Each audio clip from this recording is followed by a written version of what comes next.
अस्सलाम वालेकुम and good morning. आप देख रहे हैं नया दिन। मैं हूं आपके साथ मोहम्मद शोएब और मैं हूं किरण आफ्ताब और हमारे पास हैं आज आपसे करने के लिए बहुत सारी बातें और बहुत सारे मौजूआत। लेकिन सबसे पहले होंगे अहम मौके पर हुए अहम खिताबात। क्योंकि हमारे पास पीला चूजा आज नहीं है। आज हमारे पास पीला चूजा नहीं है, लेकिन आज हमारे पास आप नहीं देख सकते, हमारी नजरों के सामने ऐसे बहुत सारे लोग हैं जिनको हम कह रहे हैं कि आप हमें पीला चूजा की याद दिला रहे हैं। क्योंकि जिसने पीली शर्ट पहनी हुई है या जो पीली जैकेट पहनकर आज इस सेट पर आया, हम उसे कह रहे हैं एनीवेज, वो अब याद नहीं देख पाते हैं। बढ़ते हैं आगे किरण। आज सबसे पहले सियासी मामलात का जिक्र। बिल्कुल, सियासी मामलात का जिक्र सबसे पहले। और सियासी बयान, जज्बाती बयान, कुछ इसी की मिसाल आपके सामने रखते हैं। कौमी असम्बली का इजलास था, ख्वाजा आसिफ ने खिताब किया, जज्बाती खिताब किया।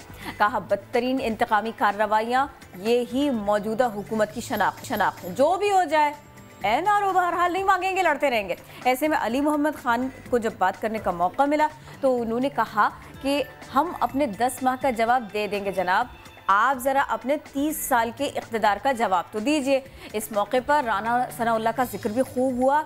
राना सनाउल्लाह के खिलाफ सबूत मौजूद है, लेकिन उन्होंने तो अपनी गाड़ी में हेरोइन की मौजूदगी का खुद भी एतराफ़ किया था। शहरियार आफरीदी ये सब कहते दिखाई दिए। ये सब तो हुआ, लेकिन साथ के साथ एक ट्वीट भी सामने आया। मरियम नवाज ने मुल्क गिर एहतजाजी मुजाहरों का ऐलान कर दिया।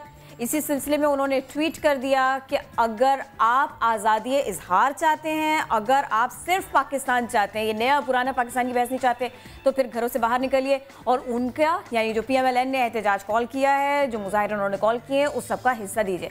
तो ये सब कुछ हो रहा था, ये बयानात थे, ट्वीट्स थे। और अगर ये कहा जाए कि तेवर थे तो गलत ना होगा, लेकिन जो मौसम के तेवर है ना, वो मुख्तलिफ इलाकों में लोगों को झेलने पड़ रहे हैं। और अगर हम लाहौर की बात करें तो लोगों को बड़ी परेशानी का सामना भी करना पड़ा है। एग्जैक्टली, लाहौर यहाँ पर बादल जमकर बरसे और महकमा मौसमियात के मुताबिक तेज़ जो बारिशों का सिलसिला है ये अभी जारी रहेगा। जो नशेबी इलाके हैं वो ज़ेर-ए-आब रहे हैं।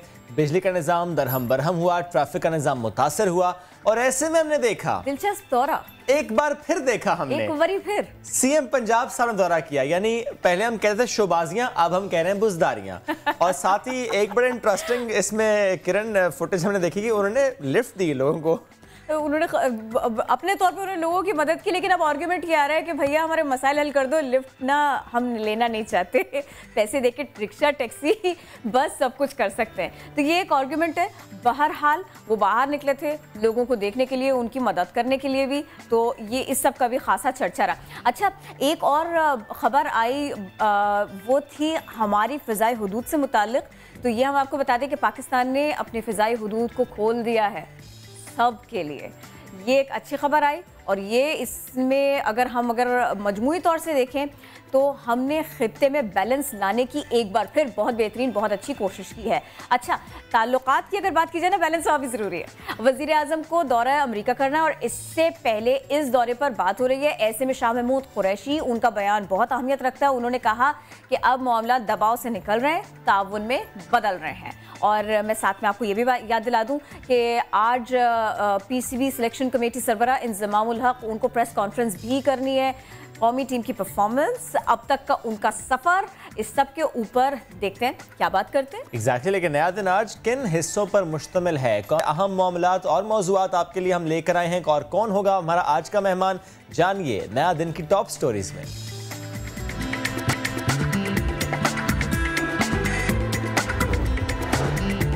बस बहुत हो गया, अब जो गली मोहल्ले में कचरा फेंकेगा वो सीधा जेल जाएगा। साईं सरकार का कमिश्नरी निज़ाम गंदगी फैलाने वालों के खिलाफ एक्शन में आ गया।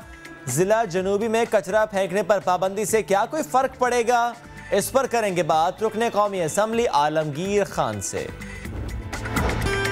दुनिया भर के 20 मिलियन बच्चे पैदाइश के बाद लगने वाली वैक्सीन से महरूम हो जाएंगे। अक़वाम मुत्तहिदा ने खबरदार कर दिया, पाकिस्तान, अफगानिस्तान, इराक समेत मुख्तलिफ ममालिक इस बहरान की जद में आएंगे।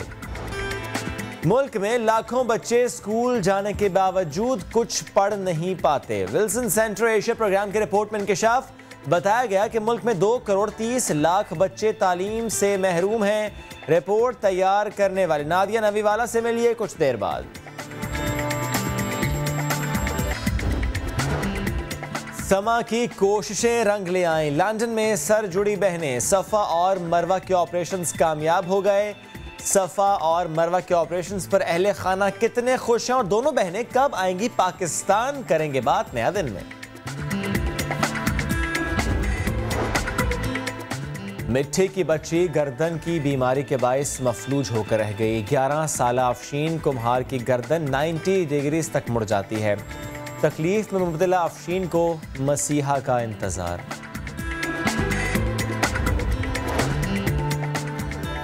कतर की कम उम्र चीफ एग्जीक्यूटिव पाकिस्तान को सरसब्ज बनाने के लिए सरगर्म। माहौलियात से मुतालिक ग्रीन्स बेटर नामी कंपनी चलाती हैं। बच्चों में कुदरती माहौल से मोहब्बत पैदा करती हैं। लीना उसामा और रुबा उसामा से मिलिए कुछ देर बाद।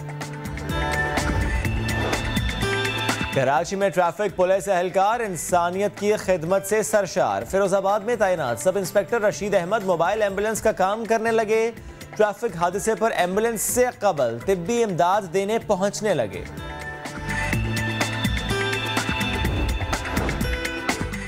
टेन ईयर चैलेंज हुआ पुराना, अब है फेस ऐप चैलेंज का जमाना। सोशल मीडिया पर फेस ऐप चैलेंज ने धूम मचा दी। 60 बरस बाद शक्ल कैसी नजर आएगी? ऐप के जरिए तस्वीरें बुढ़ापे की झलक दिखाने लगी।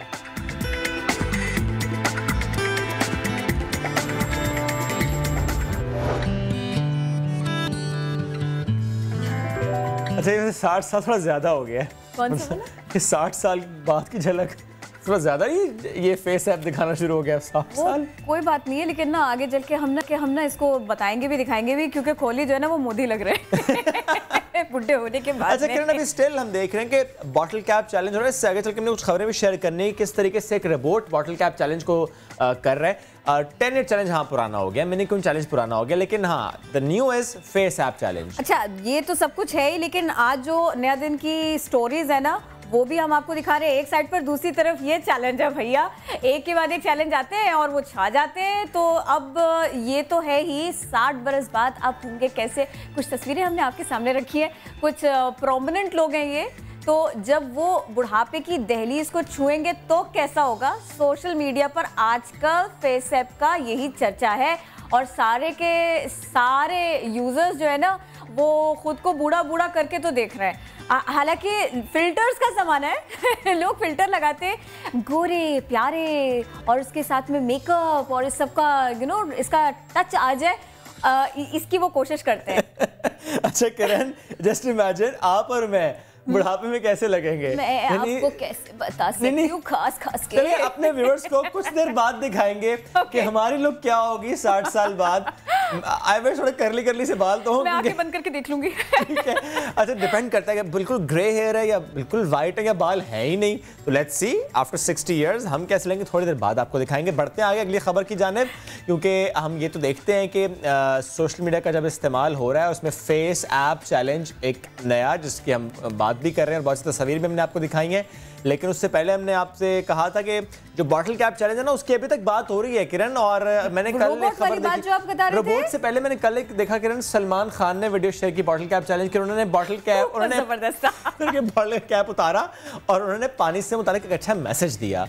दिस इज गुड कि सिर्फ चैलेंज नहीं लेना, आपने पानी पीने का चैलेंज भी लेना है। पानी को जो हम कहते हैं ना कि हर थोड़ी देर बाद आप बल्कि अलार्म लगाएं कि पानी पीजिए, पानी पीना बड़ा इंसान बने, रोबोट नहीं, वरना इस चैलेंज में तो रोबोट भी हिस्सा ले सकता है। यस, ये रोबोट हम आपको दिखा रहे हैं जनाब। ये है वो रोबोट जिसने बिल्कुल कॉपी कर लिया कि that's how I can do it. Okay, चलिए मैं फिर भी जो है ना यही कोशिश करूंगी कि मैं उठा के पानी पी लेती, लेकिन वाकई ये तो चैलेंज में आगे से आगे है। एग्जैक्टली, ये कॉपी किया किरण। ये सही है, हाँ, सही है। अच्छा खैर आगे बढ़ते हैं, और जब हम जान बचाने का तज़किरा करते हैं तो ऐसे में स्पेसिफिकली अगर हम कराची के शहरी हैं तो हम देखते हैं अक्सर वाक़यात होते हैं साहिल पर, जब वहाँ पर एहतियात न बरती जाए और आगे जाएँ, जिसमें आजकल हाई टाइड्स भी हैं। लेकिन दुनिया भर में जहाँ जहाँ समंदर है वहाँ पे देखते हैं ऐसी खबरें रिपोर्ट होती हैं, जो शख्स डूब रहा होता है उसके लिए एक सेकंड बड़ा कीमती होता है। इसलिए अगर वहाँ पर कोई लाइफ गार्ड ना हो, कोई ऐसा शख्स ना हो जो उसे बचा सके, तो एक ऐसा लाइफ बॉय बनाया गया है जो रिमोट कंट्रोल के जरिए उस शख्स तक पहुंचता है और उसे फिर साहिल तक पहुंचा देता है। इतना भारी भी नहीं है, मेरा ख्याल 13 या 16 केजीज का अपना वेट है।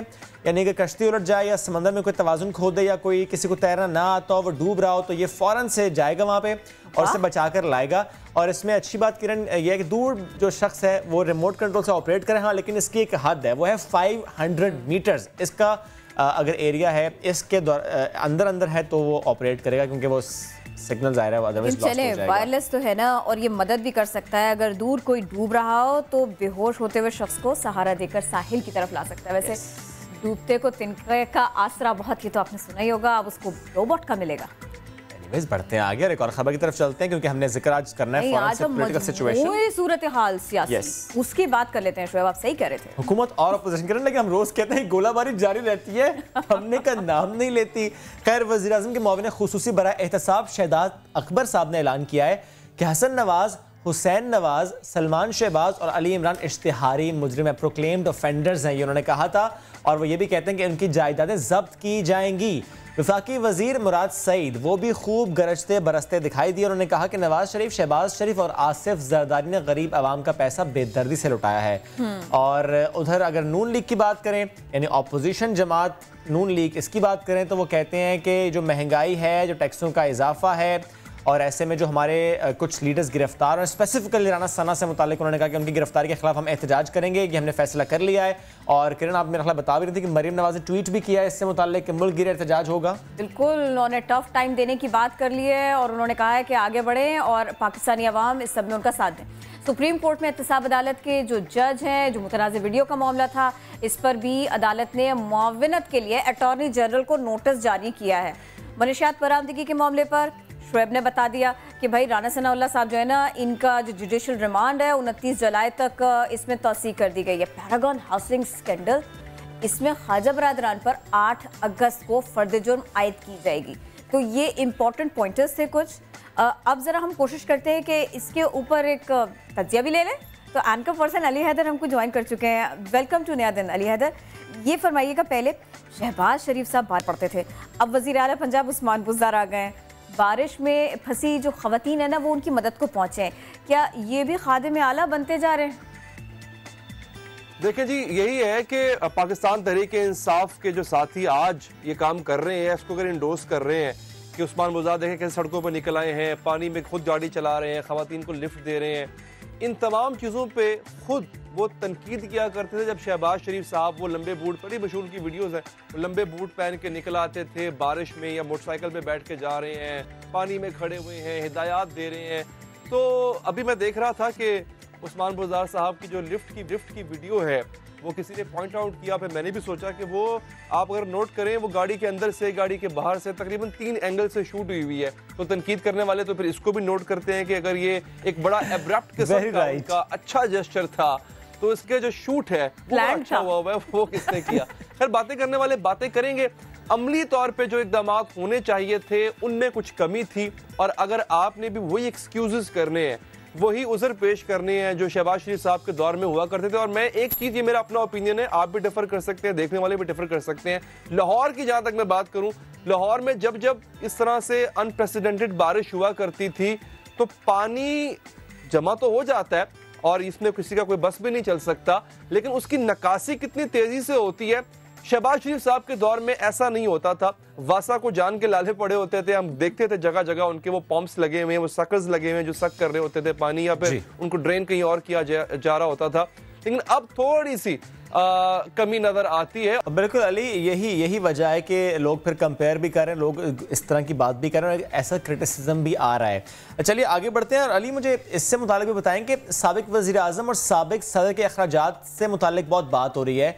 हुकूमती वज़रा ने कल नवाज शरीफ और आसिफ जरदारी के दौरों पर अखराजात से मुतालिक हैरान कुन स्टैट्स शेयर किए हैं। How do you see that? अखराजात सिर्फ दौरों पे नहीं जी, मैं उस पर भी बात करूंगा। अखराजात ओवरऑल, प्राइम मिनिस्टर हाउस के अखराजात, प्राइम मिनिस्टर हाउस के बाद जो कैंप ऑफिस बनाए गए थे, रायवंड को कैंप ऑफिस बनाया हुआ है, वहां पे सिक्योरिटी के अखराजात, मरी को कैंप ऑफिस बनाया हुआ है, उसके सिक्योरिटी के अखराजात। अच्छा, जो बैरूनी ममालिक के दौरे थे उनके अखराजात, हालांकि कहा तो ये जाता है कि हम अपनी जेब से दिया करते थे, लेकिन बाद में जो दस्तावेजात सामने आती हैं उसमें पता चला कि ये सरकारी फंड से थे। चले, मियाँ साहब प्राइम मिनिस्टर थे मुल्क के, वो खुद खर्चा करते, शायद लोगों को इतनी प्रॉब्लम नहीं। अब अपने भाई, भतीजे, अपनी बेटी और अपनी बेटी की बेटी, वो आपको तस्वीरें देखी होंगी आपने जहाज से निकलने की, यूएन में बैठे हुए हैं तो वहां पे अपनी पोती को बिठाया हुआ है। सरकारी खर्चा था, आपके मेरे टैक्स का पैसा था, उस पर अगर आप जहाज के झूले ले रहे हैं, उसके पे अगर आप बैरूनी दौरे कर रहे हैं इस तरह से, तो फिर तकलीफ तो होती है, सवालात तो उठते हैं। मौजूदा गवर्नमेंट, पीटीआई की गवर्नमेंट, उनको एक काम बहुत अच्छा करना आता है, और कोई भी काम अच्छा करे ना करे वो ये काम बहुत अच्छा करे कि पिछली हुकूमत ने क्या गलत किया। हालांकि उनकी अपनी गलतियां जब उनको बताते हैं तो उनको गुस्सा आ जाता है, लेकिन पिछली हुकूमत ने क्या गलत किया, they are good at it. I think उनका पिछले कोई 2013 के बाद से लेके अब तक उनका शायद होमवर्क यही था, किसने क्या किया। इसलिए जब अपनी बारी आ रही है उनकी परफॉर्म करने की तो वहां पे सवालात उठ रहे हैं। बट अगेन ये खर्चे उन्होंने किए, इनका ऑडिट होना चाहिए, इनका हिसाब होना चाहिए। और मैं ये समझता हूँ कि अगर वाकई इन दौरों पे इस तरह से पैसे उड़ाए गए हैं जिनकी ज़रूरत नहीं थी, तो फिर इनकी जेबों से निकालने चाहिए, इनसे वापस लेने चाहिए वो दौरे। अच्छा अली हैदर, कुछ इलाज इसका भी, कुछ हिसाब इसका भी, वज़ीर आज़म साहब इब्तिदाई दौर में ही ना अपने हुकूमत के वो खुद भी दौरे कर चुके हैं। आप क्या समझते हैं, गुज़िश्ता अदवार की निस्बत इस बार कम अखराजात आए होंगे? कुछ इस बारे में कहिए ना। वज़ीर आज़म इमरान खान ने जो दौरे किए हैं या नवाज शरीफ साहब ने जो दौरे किए, जरदारी साहब के दौरे, किस पे कितना खर्च आया, इसको ऑडिट जरूर होना चाहिए, दोनों को होना चाहिए। लेकिन एक बात ये भी हमें देखनी पड़ेगी, अब चाहे नवाज शरीफ साहब हो चाहे इमरान खान साहब हो, कि अगर आपने अवाम का पैसा खर्च के दौरा किया भी है किसी मुल्क का, तो वहां से आप लेके क्या आए हैं, आपको रिटर्न क्या मिला है उस दौरे से, क्या फायदा भी हुआ है कि सिर्फ आप हाय हेलो करने गए थे, या आप सिर्फ और सिर्फ सैर सपाटे करने गए थे, पूरी की पूरी फौज जफर मौज लेके। एक चीज जो मुख्तलिफ है, नवाज शरीफ साहब जब दौरों पर जाते थे, आपको याद होगा, तो सहाफ़ियों की एक फौज जाया करती थी साथ, फिर जहाज़ के अंदर की तस्वीर आ रही होती थी, जहाज़ के अंदर इंटरव्यूज चल रहे हैं, वहाँ जा रहे हैं तो सहाफ़ियों के लिए अकोमोडेशन कार। हाँ, इस गवर्नमेंट ने एक चीज़ की है, इमरान खान साहब ने बहुत दौरे किए हैं और उन दौरों से पाकिस्तान के लिए फॉरेन एड भी लेकर आए हैं। ट्रेड लेके आते ज़्यादा अच्छा होता, बट एटलीस्ट एड लेकर आए हैं। तो उस दौरान सहाफ़ियों की फौज जफर मौज उनके साथ नहीं थी, और ना ही मुफ्त खाने चल रहे थे, ना ही मुफ्त के दौरे हो रहे थे। लेकिन जैसे अली आपने भी कहा, ऑडिट ज़रूर होना चाहिए, ना सिर्फ गुज़श्ता हुकूमतों का बल्कि अब जो हो रहा है उसका भी। क्योंकि जब ये कहते हैं कि सिक्योरिटी की मद में बहुत पैसा लगा, तो जो अब सिक्योरिटी ले रहे हैं हमारे वज़रा, हमारे पार्लियामेंटेरियंस, वो मुफ्त में तो नहीं है, खर्चा उसका भी। Anyways thank you so very much, आप साथ मौजूद थे। यस, वो डॉलर की प्राइस बढ़ गया, उस पर डाल देंगे। एनीवेज बढ़ते हैं आगे। आज एक अहम मामला है जिस पर शाम तक बहुत बात होगी, और वो है कुलभूषण यादव केस से मुताल्लिक। क्योंकि पाकिस्तान में कैद भारतीय खुफिया एजेंसी रॉ के जासूस कुलभूषण यादव, इनको रिहाई मिलेगी या भारतीय दरखास्त खारिज हो जाएगी, ये बातें सोशल मीडिया पे भी हो रही हैं। बट रिहाई की बात हम इसलिए नहीं करते क्योंकि केस ये नहीं है, केस काउंसलर एक्सेस का है जो भारत की तरफ से था। एनीवेज आलमी अदालत इंसाफ अहम केस का फैसला आज शाम 7 बजे सुनाएगी। कुलभूषण यादव केस के फैसले के मौके पर पाकिस्तान की नुमाइंदगी अटॉर्नी जनरल और तर्जुमान दफ्तर खारजा समेत पाकिस्तानी वफ्द करेगा। भारत ने पाकिस्तान में पकड़े जाने वाले इंडियन नेवी के कमांडर कुलभूषण यादव की सजाए मौत के खिलाफ आलमी अदालत इंसाफ से रुजू किया था, और आलमी अदालत ने भारतीय दरखास्त पर 22 फरवरी को समाअत मुकम्मल करके फैसला महफूज किया था। और ये भी हम याद दिला दें आपको कि पाकिस्तान सारे के सारे शवाहिद इस मामले में भी सामने रख चुका है कि किस तरह से इस शख्स के हाथ पाकिस्तानियों के खून से रंगे। ये जासूस ही नहीं, कातिल भी है, और ये क्या क्या कुछ कर चुका है। अब एक जो बड़ा सवाल है, जो बार बार शुएब भी कह रहे हैं, वो ये कि कुलभूषण का मामला पहुंचेगा कहाँ। सिर्फ हम और आप ही नहीं, आलमी पैमाने पर भी देखा जाए, सहाफती तंजीमों को देखा जाए, मीडिया को देखा जाए, तो उनकी निगाहें भी इसी सारे मामले के ऊपर लगी हुई हैं। बलोचिस्तान के एक इलाके से, उसके करीबी इलाके से इसको पकड़ा गया था, गिरफ्तार किया गया था। उसके बाद में इससे पूछताछ की गई तो ये पता चला कि इसके हाथ तो पाकिस्तानियों के खून से रंगे हुए हैं। इसको फंड्स मिलते रहे, इसको तनख्वाह मिलती रही। भारत इस बात का जवाब नहीं दे सका कि भैया इनके पास 2 पासपोर्ट थे तो कैसे थे, ये किस नाम से यहाँ पर रह रहे थे, ये किस तरह से यहां पर पहुंचे थे, किस किस ने इसमें अपना किरदार अदा किया, कौन कौन सा पड़ोसी मुल्क हमारा न रहा इस मौके पर। ये सब कुछ हम आलमी अदालत के सामने रख चुके हैं। इस शख्स का आगे चलकर होना क्या है, इसका मुस्तकबिल क्या है, अब इस पर सबकी निगाहें लगी हुई हैं। भारत का ड्रामा एक तरफ। एग्जैक्टली जिस तरह किरण, उनका एक अहम पॉइंट वियना कन्वेंशन से मुतालिक था, और हमारी इस पे आर्गूमेंट भी थी। अब क्या फैसला आता है, क्योंकि ट्रायल से मुतालिक अहम फैसला आ सकता है, काउंसलर एक्सेस से मुतालिक अहम फैसला आ सकता है। Let's see.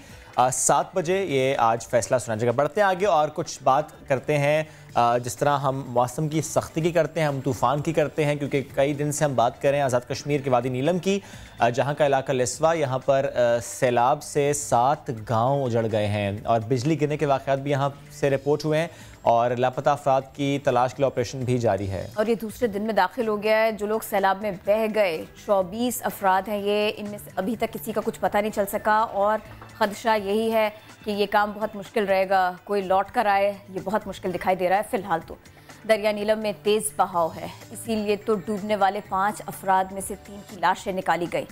अब ज़रा कोशिश करते हैं इसी सिलसिले में अपने नुमाइंदे से भी बात कर सकें। अमीरुद्दीन मुग़ल हमारे साथ हैं। अमीरुद्दीन मुग़ल, बताइएगा इस सिलसिले में, अपडेट कीजिएगा प्लीज़। जी बिल्कुल, आज़ाद कश्मीर की वादी नीलम के इलाका लेस्वा में 3 रोज़ कबल आने वाले शदीद सैलाब ने यहाँ ज़बरदस्त तबाही फैलाई है और तकरीबन 7 गाँव सफ़ाए हस्ती से मिट गए हैं। बिल्कुल लहलहाते खेत जो थे, सरसब्ज़ और शादाब जो गाँव थे वो अब बिल्कुल एक मलबे का ढेर बने हुए, हर तरफ पत्थर और चट्टानें बिखरी नज़र आ रही हैं। और इस वाक़े में 24 अफराद जो है जहाँ बाक हुए थे, जिनमें 11 अफराद तबलीगी जमात से ताल्लुक़ रखते थे, जो कि लाहौर और फैसलाबाद से तबलीग की घर से इस इलाके में आए थे और एक घर में मुकीम थे जहाँ सैलाब आया और घर के मकीन और तबलीगी जमात के लोग जो है वो जहाँ बाक हो गए। इसी तरह इस इलाके का दीगर इलाकों से ज़मीनी राब्ता मुनक़ता हो गया, सड़कें बंद हैं और साथ साथ टेलीफोन और बिजली का निज़ाम भी मुअत्तल है और इलाके में वाटर सप्लाई जो है तबाह होने की वजह से पानी की पीने का जो है वो भी नायाब होकर रह गया है। तमाम इंतज़ामिया ने और पाक फ़ौज ने लोअर बेला तक जो है सड़क को खोल दिया गया, जिसके बाद जो है रिलीफ की सरगर्मियाँ शुरू हो गई हैं। इमदादी सामान लाया जा रहा है और लोगों तक पहुंचाया जा रहा है। इमदादी कैंप भी लगा दिए गए हैं, लेकिन अभी तक ये जो 24 अफराद जहाँ वाक़ हुए हैं जो इस सैलाब में बह गए हैं, उनमें से किसी की भी डेड बॉडी नहीं मिल सकी। ताहम तलाश अब भी जारी है और उम्मीद ये की जा सकती है कि किसी की डेड बॉडी मिल जाए, लेकिन इंतज़ामिया कहती है कि बहुत ज़्यादा सैलाब होने की वजह से इसके इम्कानात बहुत कम है। सारे मामलात पर अमीरुद्दीन मुग़ल आप हमें बता रहे थे, अपडेट थे, तो भाई यहाँ पर जारी है रेस्क्यू ऑपरेशन, इसकी अपडेट भी आपको देंगे। लेकिन कराची में होने जा रहा है बड़ा एक्शन, ज़रा अब इसकी बात करेंगे। बस बहुत हो गया, अब जो भी गली मोहल्ले में कचरे का ढेर लगाएगा वो वापस घर नहीं सीधा जेल जाएगा। साइज सरकार का कमिश्नरी निज़ाम गंदगी फैलाने वालों के खिलाफ मुतहर्रिक हो गया, यानी कि एक्शन में आ गया। कराची वाले आप ज़रा एहतियात कर लें, क्योंकि अगर आपने कहीं पर भी यानी घर से बाहर, सड़क पर, किसी किनारे पर, किसी चौक चौराहे पर कोई कचरा फेंकने की कोशिश की तो जेल जाना पड़ सकता है। और कहा यही जा रहा है इसमें कोई नरमी नहीं बरती जाएगी, क्योंकि कराची में कमिश्नरी निज़ाम ऐसा मुतहर्रिक हुआ है कि अब कचरा फैलाने वालों के खिलाफ एक्शन का ये फैसला किया गया। और पहला मरहला इसमें सेक्शन 133A के तहत जिला जनूबी में कचरा डालने वालों को जेल की हवा खानी पड़ेगी। अच्छा, इसमें 2 मसाइल है शुएब। एक तो ये प्रॉब्लम है कि कचरा अपने घर से बाहर आपने मोहल्ले में कूड़ा जमा कर दिया, और दूसरा ये कि भैया ये कचरा यहाँ से जाएगा तो कहाँ जाएगा ना, वो जो डंपिंग पॉइंट वहाँ की बात भी हो रही है। लेकिन अभी हम जरा कोशिश करते हैं अपने नुमाइंदे से इस सिलसिले में बात कर सके। मोहम्मद अली हफीज़ हमारे साथ हैं। मोहम्मद अली हफीज़, ये बताइएगा जिला जनूबी में पाबंदी, वहाँ सूरत हाल क्या है, कितना कचरा पड़ा हुआ है? ये गिरफ्तारियों की बात तो कर रहे हैं, इस सिचुएशन पर भी कुछ हो रहा है, बताएं हमें जरा। जी बिल्कुल, डिस्ट्रिक्ट साउथ के अंदर जो है 31 यूनियन कमेटियां हैं और 40 लाख से ज़ायद जो है वो आबादी है यहाँ पर। अगर हम बात करें तंग गलियाँ हैं, Sindh solid waste management board जो है हुकूमत सिंध ने उसकी जिम्मेदारी लगाई थी कि डिस्ट्रिक्ट साउथ से जो है वो कचरा उठाएगी। लेकिन सबसे अहम बात ये, जब मुआहदा हुआ था Sindh solid waste management board का और निजी कंपनी से, तो उसमें ये तय हुआ था डोर टू डोर कनेक्शन होगी, यानी घर से कचरा उठाया जाएगा। लेकिन वो काम जो है अभी तक Sindh solid waste management board के मातहत जो कंपनी है उसने शुरू नहीं किया। तमाम जो है इलाके, इसमें सदर है, मीठादर है, खारादर है, रंछुलाइन है, गार्डन है, बंसोड, अकानी चौक, यहाँ पर जो है कचरा गलियों में फैला नज़र आता है, सड़कों पर जो है वो डाला जाता है। लेकिन जो काम है उठाने का कचरा वो इतने एहसन तरीके से जो है वो नहीं हो पा रहा। हाँ, हमने जो है गुज़िश्ता 2 हफ्ते से भरपूर रिपोर्ट की है डिस्ट्रिक्ट साउथ से मुतालिक। सफाई सुथराई वहाँ पर नहीं है, लोग परेशान हैं, यहाँ तक कि जो पार्क्स हैं वहाँ पर भी कचरा डाला जाता है और मेन सड़कों पर कचरे के अंबार नज़र आते हैं। अगर आप बात कर लें गार्डन पुलिस हेडक्वार्टर के सामने जो है वहाँ पर भी कचरा पड़ा रहता है। पाकिस्तान चौक पर जो है रेलवे स्टेशन के साथ कचरा पड़ा रहता है। इस तरह वजीर मेंशन जो खादर में है वहाँ पर इतराफ़ में भी कचरा बड़ी तादाद में पड़ा रहता है। अगर मजमूई तौर पर बात करें, कराची में तकरीबन 12,000 टन कचरा होता है, तो डिस्ट्रिक्ट साउथ में कम से कम जो है 3,000 टन कचरा जो है वो रोज़ाना उसकी पैदावार है। अब जो है वज़ीर आला सिंध ने जो है बल्दियाती नुमाइंदों से ज़्यादा अब जिम्मेदारी लगाई है कमिश्नरी निज़ाम पर। डिप्टी कमिश्नर साउथ हैं, वो भी काफ़ी मुतारिक हुए 2 हफ्ते से, सुबह सवेरे जो है वो भी इजलास करते हैं, मीटिंग करते हैं। लोग ये कह रहे हैं कि वो अपनी जिम्मेदारी भी अदा करेंगे, लेकिन पहले जो इंतज़ामिया है, जो सॉलिड वेस्ट मैनेजमेंट बोर्ड का अमला है, वो कचरा उठाए तो हम भी ताउन करेंगे। लेकिन अब ये है कि जो कचरा गली महल्ले में डालेगा उसके खिलाफ बड़ी कार्रवाई का ऐलान किया है। पहला मरहला डिस्ट्रिक्ट साउथ है। डिस्ट्रिक्ट साउथ वही है जहाँ पर वज़ीर आला हाउस मौजूद है, सेक्रेटेरिएट है, असेंबली है, बल्दिया, इसलिए वहाँ से आगाज हो रहा है। जी ठीक है, thank you so very much. आप तो हमें अपडेट कर रहे हैं। आइन भी कर चुके हैं डीसी साउथ सैयद सलाहुद्दीन अहमद साहब और साथ साथ आलमगीर खान साहब, MNA है पाकिस्तान तहरीक इंसाफ के। Thank you so very much आप दोनों का। सलाहुद्दीन साहब, पहले आपकी तरफ आऊँगा। पहली बार ऐसा नहीं हुआ, किसी न किसी लेवल पर, किसी न किसी डेस्क से ये हम सुनते आए हैं, अच्छा सफाई मुहिम हो इस इलाके की होगी या यहाँ पर होगी, होती है, ऐलान भी होता है, इन एक्चुअल जो होता है वो आप भी जानते हैं, मैं भी जानता हूँ, कचरा वहीं का वहीं होता है। और इस बार ऐसा क्या आप करेंगे कि हम कहें कि नहीं ये तो रिवायती नहीं था, इस बार काम हो गया? अच्छा देखें, इसमें थोड़ा सा थैंक यू वेरी मच, पहले आपने प्लेटफॉर्म हमें दिया। आगाही के हवाले से, कचरा फेंकने के हवाले से एक बहुत अच्छा इक़दाम है जो आपने इसको अभी किया है। देखिए, इसमें 2 चीज़ें हैं। एक तो ये कि दुनिया भर में, पहले हमें बहैसियत कौम ये समझना पड़ेगा कि दुनिया भर में ओपन लिटरिंग जो है वो कहीं अलाउड नहीं होती, और ये पहला स्टेप है जिसके लिए मैंने यूनियन काउंसिल की सतह पे 600 से ज़ायद हमारे वॉलंटियर्स हैं जो इस वक्त काम कर रहे हैं। पूरे डिस्ट्रिक्ट साउथ में इस वक्त जो हमारी 5 यूनियन काउंसिल 5 तहसीलें हैं, उनके अंदर ये यूनियन सेक्रेटरीज़ जो हैं उनको लीड कर रहे हैं। पहले हमने आगाही की मुहिम स्टार्ट की, और फिर साथ साथ मैं आपको ये बताता चलूँ, इसमें हमें सपोर्ट बहुत गली मोहल्लों से मिलना शुरू हुई है, लोग उसमें डालना शुरू हो गए हैं, ये नहीं है कि ऐसा नहीं हो रहा। अब रही बात कि हम इसको इम्प्लीमेंट कैसे करेंगे, जैसे आपने बताया, इसमें हमारे पास 3 रास्ते हैं। पहला ये कि हम 144 नाफिज करके उसके बाद, क्योंकि ये एक कॉग्निजेबल ऑफेंस बन जाता है, दुनिया में आप कहीं जाएं ना आप थूक सकते हैं, ना आप ओपन लिटरिंग कर सकते हैं, बल्कि सिर्फ यार दूसरा भी बंदा उसको मायूब समझता है और वो कहता है कि आपने ये काम नहीं करना। और आज हम ही बाहर जाते हैं तो हम बिल्कुल कोई कचरा हो, कुछ खाएं पिएंगे, उसको जेब में डाल लेंगे, ओपन लिटरिंग ना करें। तो ये रिफ्लेक्ट करता है स्टेट ऑफ माइंड उस पूरी सोसाइटी की।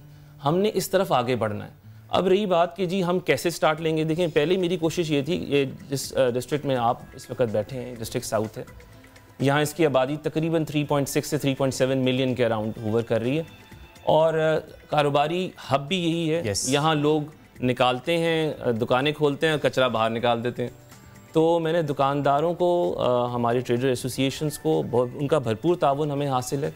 एक मैंने हुक्मनामा जो निकाला है, वो हुक्मनामे से कम एक इल्तमास है उनसे, वो इसलिए कि जब तक कि आप ये सारी चीज़ें प्रैक्टिस में नहीं लाएंगे तब तक आपको अपने गली मोहल्ले साफ नहीं मिलेंगे। सर, अब ज़रा मुझे इस क्वेश्चन को भी एड्रेस कीजिएगा। लोग कहते हैं हम ये कर देंगे, आप अपने हिस्से का काम कब करेंगे?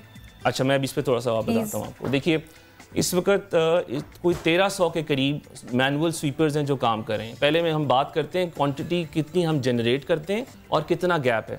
इस वक्त कोई मैं इस वक्त अगर मैं बताऊं, जो हमारा इलाका है, साउथ का इलाका है, इसके अंदर तकरीबन 1200 टन डेली कचरा जनरेट होता है। उस 1200 टन में से तकरीबन 1000 टन इस कैंपेन से पहले लिफ्ट हुआ करता था। अभी तकरीबन हमने 125-150 टन मज़ीद उठाना शुरू किया है। अच्छा, ये जो हमने ऑगमेंटेशन की है, ऑफ कोर्स ये Sindh solid waste management board का एक फंक्शन है जो कि सिंध गवर्नमेंट का इदारा है। उनके पास मशीनरी भी मौजूद है, मैन पावर भी मौजूद है।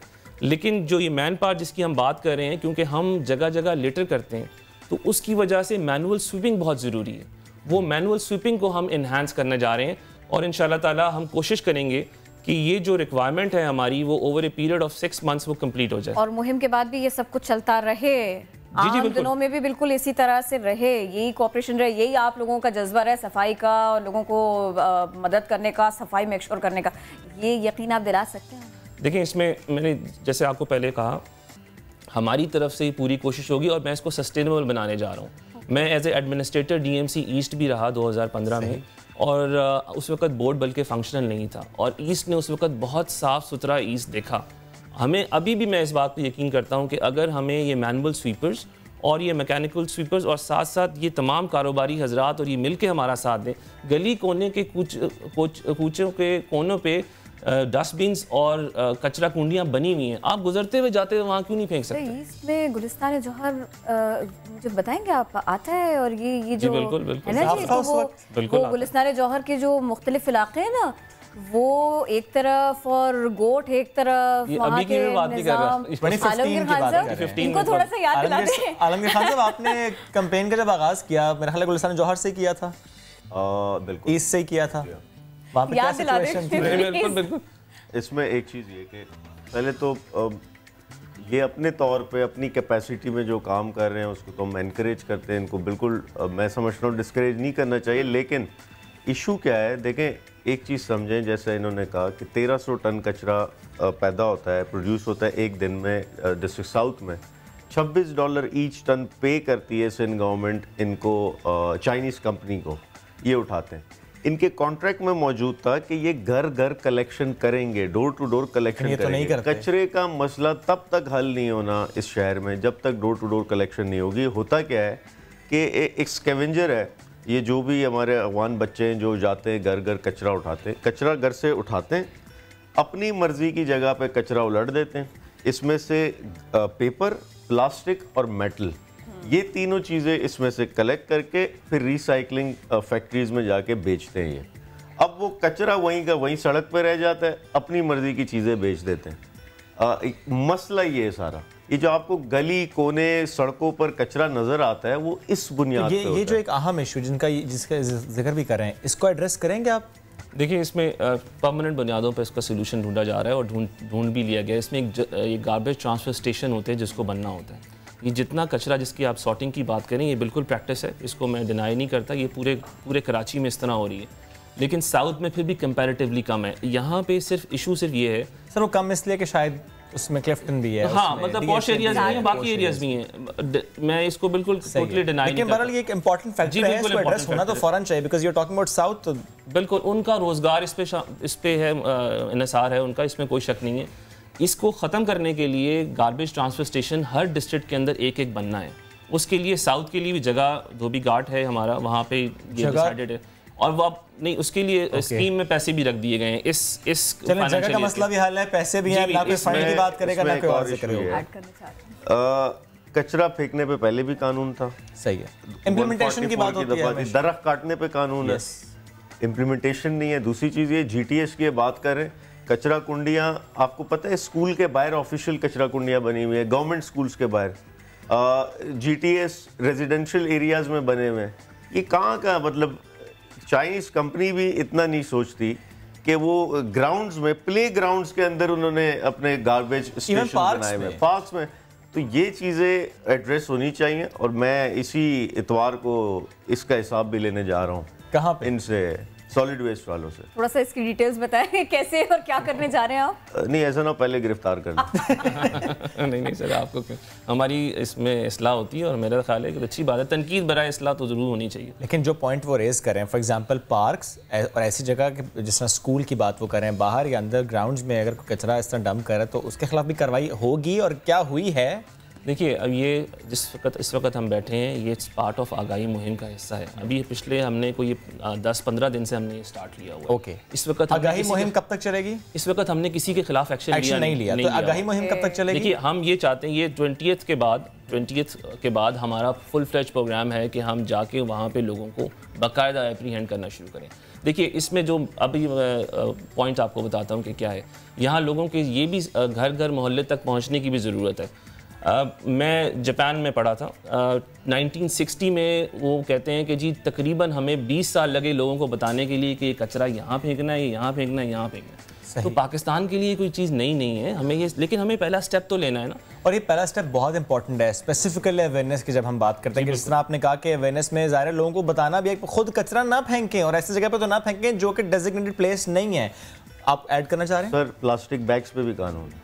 बिल्कुल। और उस पर आलमगीर खान हम देख भी रहे हैं कि बहुत से डिस्ट्रिक्ट्स में हम देख रहे हैं पाबंदी लग रही है, प्रोडक्शन पे पहले लग रही है, कंजम्पशन पे बाद में लगेगी, ऑल्टरनेट की हम बात करते हैं। लेकिन जैसे सर आपने अवेयरनेस की बात की, तो ये this platform is for you, हम आपके साथ हैं, आप यहाँ आए बात करें, आप हमें बुलाएं, हम वहाँ पर आएंगे, अपनी टीम के साथ आएंगे, हम अवेयरनेस कैंपेन का हिस्सा बनेंगे, क्योंकि ये बहुत ज़रूरी है। ये बहुत ज़रूरी है कि क्रिटिसाइज करना आसान होता है, काम करना मुश्किल होता है, तो जो काम करे हम साथ तो उसका देंगे और हम इसको हाईलाइट भी करेंगे। अच्छा, अब देखिए गार्बेज कलेक्शन, उसको अलग करना, सेग्रीगेट करना, और फिर ये मेरे दायरा इख्तियार में नहीं आता इस बहस को देखते हुए आप ये बताएंगे आलमगीर खान साहब, आप तो इतने अरसा आपने एहतजाज भी किया, सारी चीज़ें भी देखी, ये मुअम्मा क्यों है कि ये कचरा जो इकट्ठा होगा सारे का सारा, तो ये मैं उठाऊंगा या वो उठाएगा, मेयर साहब तो वजीर बल्दियात, ये क्या बहस है? जिससे सवाल करो कहता है मेरे जवाब किसी के पास नहीं है। इसमें वजीर बल्दियात की जिम्मेदारी है। सिंध सॉलिड वेस्ट मैनेजमेंट के पास इस वक्त 4 डिस्ट्रिक्ट्स हैं कराची के, 2 डिस्ट्रिक्ट्स डीएमसी के पास हैं, डिस्ट्रिक्ट कोरंगी और डिस्ट्रिक्ट सेंट्रल। वहाँ आप कह सकते हैं कि मेयर की या जो उनकी डीएमसीज हैं उनकी जिम्मेदारी है। 4 डिस्ट्रिक्ट सॉलिड वेस्ट मैनेजमेंट के पास हैं जिसके लिए उनको पे किया जा रहा है। अब आप अगर $26 ईच टन का हिसाब लगाएं साउथ का, तो माहाना 10.5 करोड़ रुपए जो इनको दिए जा रहे हैं। तो ये वज़ीर बल्दियात सईद गनी की जिम्मेदारी है, वो इंश्योर करेंगे कि सफाई हो। और फिर से मैं कहूँ कि घर घर कलेक्शन जब तक नहीं होगी मसला हल नहीं होना। आज भी कचरा सड़कों पे मौजूद है, ठीक है, बेहतरी आई है कंपैरेटिवली जो पहले हालात थे। स्पेशली मैं ऐड करूँ, वजीर मेंशन के बारे में आप और मैं हम लोग गुजर रहे थे, वो साफ था, वो वहाँ पे उस तरह कचरा नहीं, लेकिन जैसे पानी पूरा मसला हल नहीं हुआ। मैं आपको थोड़ा सा ऐड करता हूँ। देखिए, स्टार्ट्स फ्रॉम द लीडर। मैं सुबह 7 बजे, आई एम नॉट एग्जैजरेटिंग, मैं सुबह 7 बजे मीटिंग करता हूँ, पिछले ये 12 दिन से मुस्तकिल चल रही है, और तमाम लोग मौजूद होते हैं और मैं खुद निकलता हूँ उनको लेके। देखें, ये एफर्ट की बात नहीं हो रही, ये हमारा we are paying back, we are actually paid for this. हम सिविल सर्वेंट हैं, हम समझते हैं इस चीज़ को। देखिए, इसमें जिस तरह इन्होंने आलमगीर साहब ने कहा, हमें ज़िम्मेदारी का एहसास है। अब तमाम इदारों को, सब लोगों को यकजा होकर करना है। हम इसकी तरफ, ये जिस तरफ निशानदेही की डोर टू डोर कलेक्शन की, ये उसका बिल्कुल हिस्सा है, ये इसमें कोई शक नहीं है। ठीक, बात मुकम्मल करें, साथ में मुझे ये भी बताइएगा, काम आप लोग कर रहे हैं, बहुत अच्छा कर रहे हैं, बहुत सारा काम कर रहे हैं, लेकिन मसाइल कहाँ है? अब आप ज़रा हमें वो भी बता दीजिएगा। देखिए, मसाइल अब मैं बताता हूँ। तो हमारे डीएमसी के स्वीपर्स हैं, वो ओल्ड एज्ड हैं, दे आर अराउंड 50+। अब वो मतलब यहाँ से अगर उन्होंने 200 मीटर भी क्या 100 मीटर भी मुश्किल से कर लें तो थक जाएंगे, बीबियाँ भी थक जाएंगी बहुत। उनके कोई अजीज़ और अकारिब आके काम करने के लिए उनकी जगह करने को तैयार हैं। लेकिन ये एक ऐसे मसाइल हैं, यानी ह्यूमन रिसोर्स हमारे पास जो है, जिस मामले में जिस तरह करना चाहिए वो विल भी नहीं है। सेकेंडली, एब्सेंटीज़म का भी एक जो है वो सामने आया कि जी आपने असब है, सारा कुछ बायोमेट्रिक है जी, सारा कुछ है। मैंने कहा अगर बायोमेट्रिक होने के बावजूद साफ़ नहीं है तो क्यों नहीं है? सो दैट इज़ वाई मेरे असिस्टेंट कमिश्नर्स, मेरे मुख्तियारकार, ये सब जाके रेगुलरली खुद देख रहे हैं ये 10-12 दिन से, and they have made sure कि ये लोग सड़कों पे आएँ। सो ये हमारे मसाइल हैं। इसके अलावा मशीनरी का भी इशू है, वो गैप जिस तरह इन्होंने बताया अभी, वो गैप जो लिफ्टिंग कैपेसिटी का गैप है वो भी है। तो अगर हम ये उसको जो 2 शिफ्टों में काम चल रहा है, इसको हम 3 शिफ्टों में लेकर आएँ, सो चीज़ें तो नज़र आएंगी, आपको चेंज नज़र आएगा। ठीक है, आप हमारे साथ थे सैयद साहब, बहुत शुक्रिया।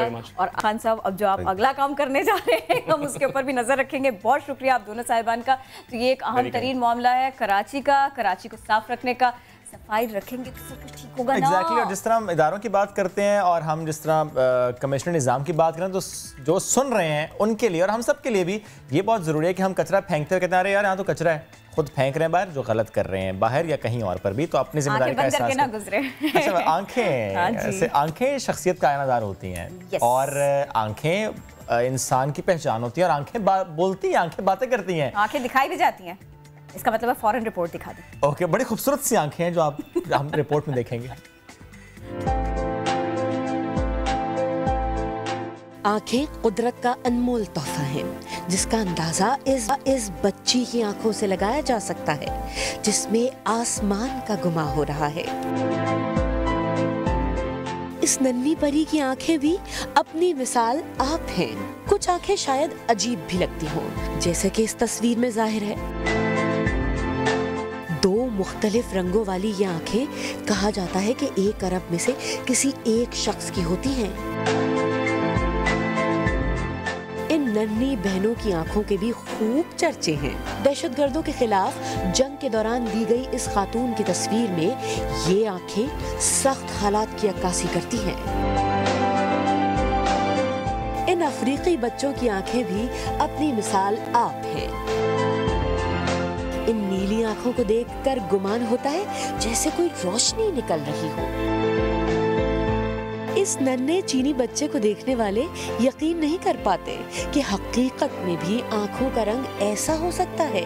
ऐसी ही कई तस्वीर हैं जो कई कहानियां बयान कर रही हैं।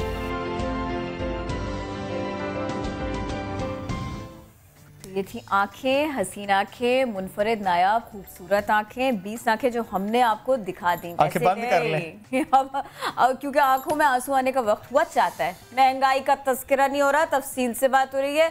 एक और महंगाई का दुर्रा अवाम पर पड़ने जा रहा है। महंगाई की रफ्तार इस साल काबू में नहीं आएगी, बढ़ती जाएगी। गवर्नर स्टेट बैंक ने मॉनेटरी पॉलिसी के ऐलान में ये बुरी खबर दे दी, एक बार फिर दे दी। एग्जैक्टली और शरह सूद में 1% इजाफा भी हो गया है। सब पर हम जरा बात करेंगे। बिजनेस जर्नलिस्ट समा डिजिटल के फारूक बलोच साहब हमें ज्वाइन कर चुके हैं। Thank you so very much once again. जरा समझाएं पहले ये मॉनेटरी पॉलिसी है क्या एग्जैक्टली? अच्छा जी, आई थिंक इसको वैसे तो बड़ी ये टेक्निकल चीज़ है, लेकिन नहीं आप मुझे आसानी से समझाएं ताकि मुझे भी समझ आ जाए। जो हुकूमत की जो मईशत का पहिया है वो सही से चलता रहे, इसके लिए बेसिकली स्टेट बैंक की मॉनेटरी पॉलिसी होती है। इसके लिए वो वैसे तो बहुत सारे इंडिकेटर्स होते हैं जिससे पता चलता है या कि गाड़ी बहुत ज़्यादा स्पीड से भी ना चले कि ओवर हीट करके बंद हो जाए, तो बिल्कुल स्लो भी ना हो। ठीक है, एक हेल्दी, हाँ एक तवाज़ुन रहे, एक अच्छी ग्रोथ रेट पे चले। तो 3 अहम इंडिकेटर्स होते हैं, वैसे बहुत सारे हैं लेकिन ये 3 स्टेट बैंक ख़ास तौर पे देखता है। एक तो ये कि जो महंगाई की शरह है वो हेल्दी रेंज में हो, यानी 2 से 3%। अमेरिका में यूजुअली 2% को टारगेट करते हैं, पाकिस्तान के लिए आप कह लें 3%। हर साल? हाँ, हर साल इतनी 3% हेल्दी है। ना होना इन्फ्लेशन, वो भी एक्सप्लेन कर दूँ। कुछ लोग कहते हैं महंगाई होनी नहीं चाहिए।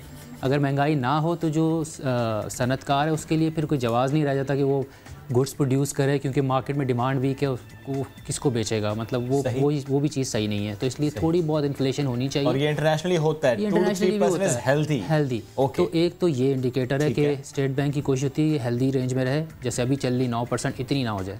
दूसरी वो चीज़ देखता है जो शरह बेरोज़गारी की जो शरह है, अनएम्प्लॉयमेंट रेट, ठीक है, वो बहुत ज़्यादा ना बढ़ जाए, यानी इसको बहुत कम रहना चाहिए, यानी बहुत सारे लोग बेरोजगार ना हो। इंटरनेशनल स्टैंडर्ड उसका कितना है? 4-5%, 6% यूएस में होता है। हमारा जो डेटा है वो थोड़ा उस पर लोग थोड़ा हमारा जो वैसे तो 6% पे, लेकिन काफ़ी लोग इसको डिस्प्यूट करते हैं, ये नंबर सही नहीं है, वो कहते हैं बहुत ज़्यादा है, ये सही रिप्रेजेंट नहीं करता। ये तो इंडिकेटर्स हैं। प्रॉब्लम ये है, हक़ाइक़ ये है कि जॉब्स जा रही हैं, लोगों का रोज़गार अजाब बन गया, अपॉर्चुनिटीज़ कम से कम होती जा रही हैं।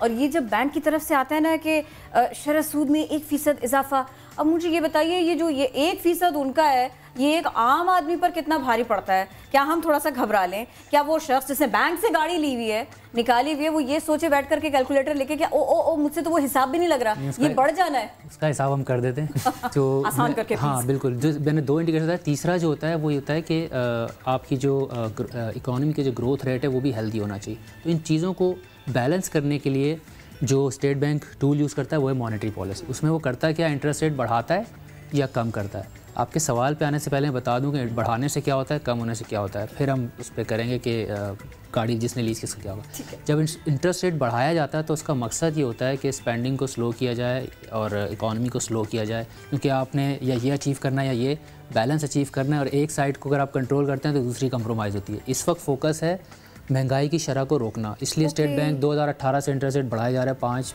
मतलब तकरीबन 6% से थोड़ा कम, इतना बढ़ा दिया है इन्होंने 1 साल के अंदर। तो इस वक्त ये है कि महंगाई की शरह थोड़ी सी कम हो जाए।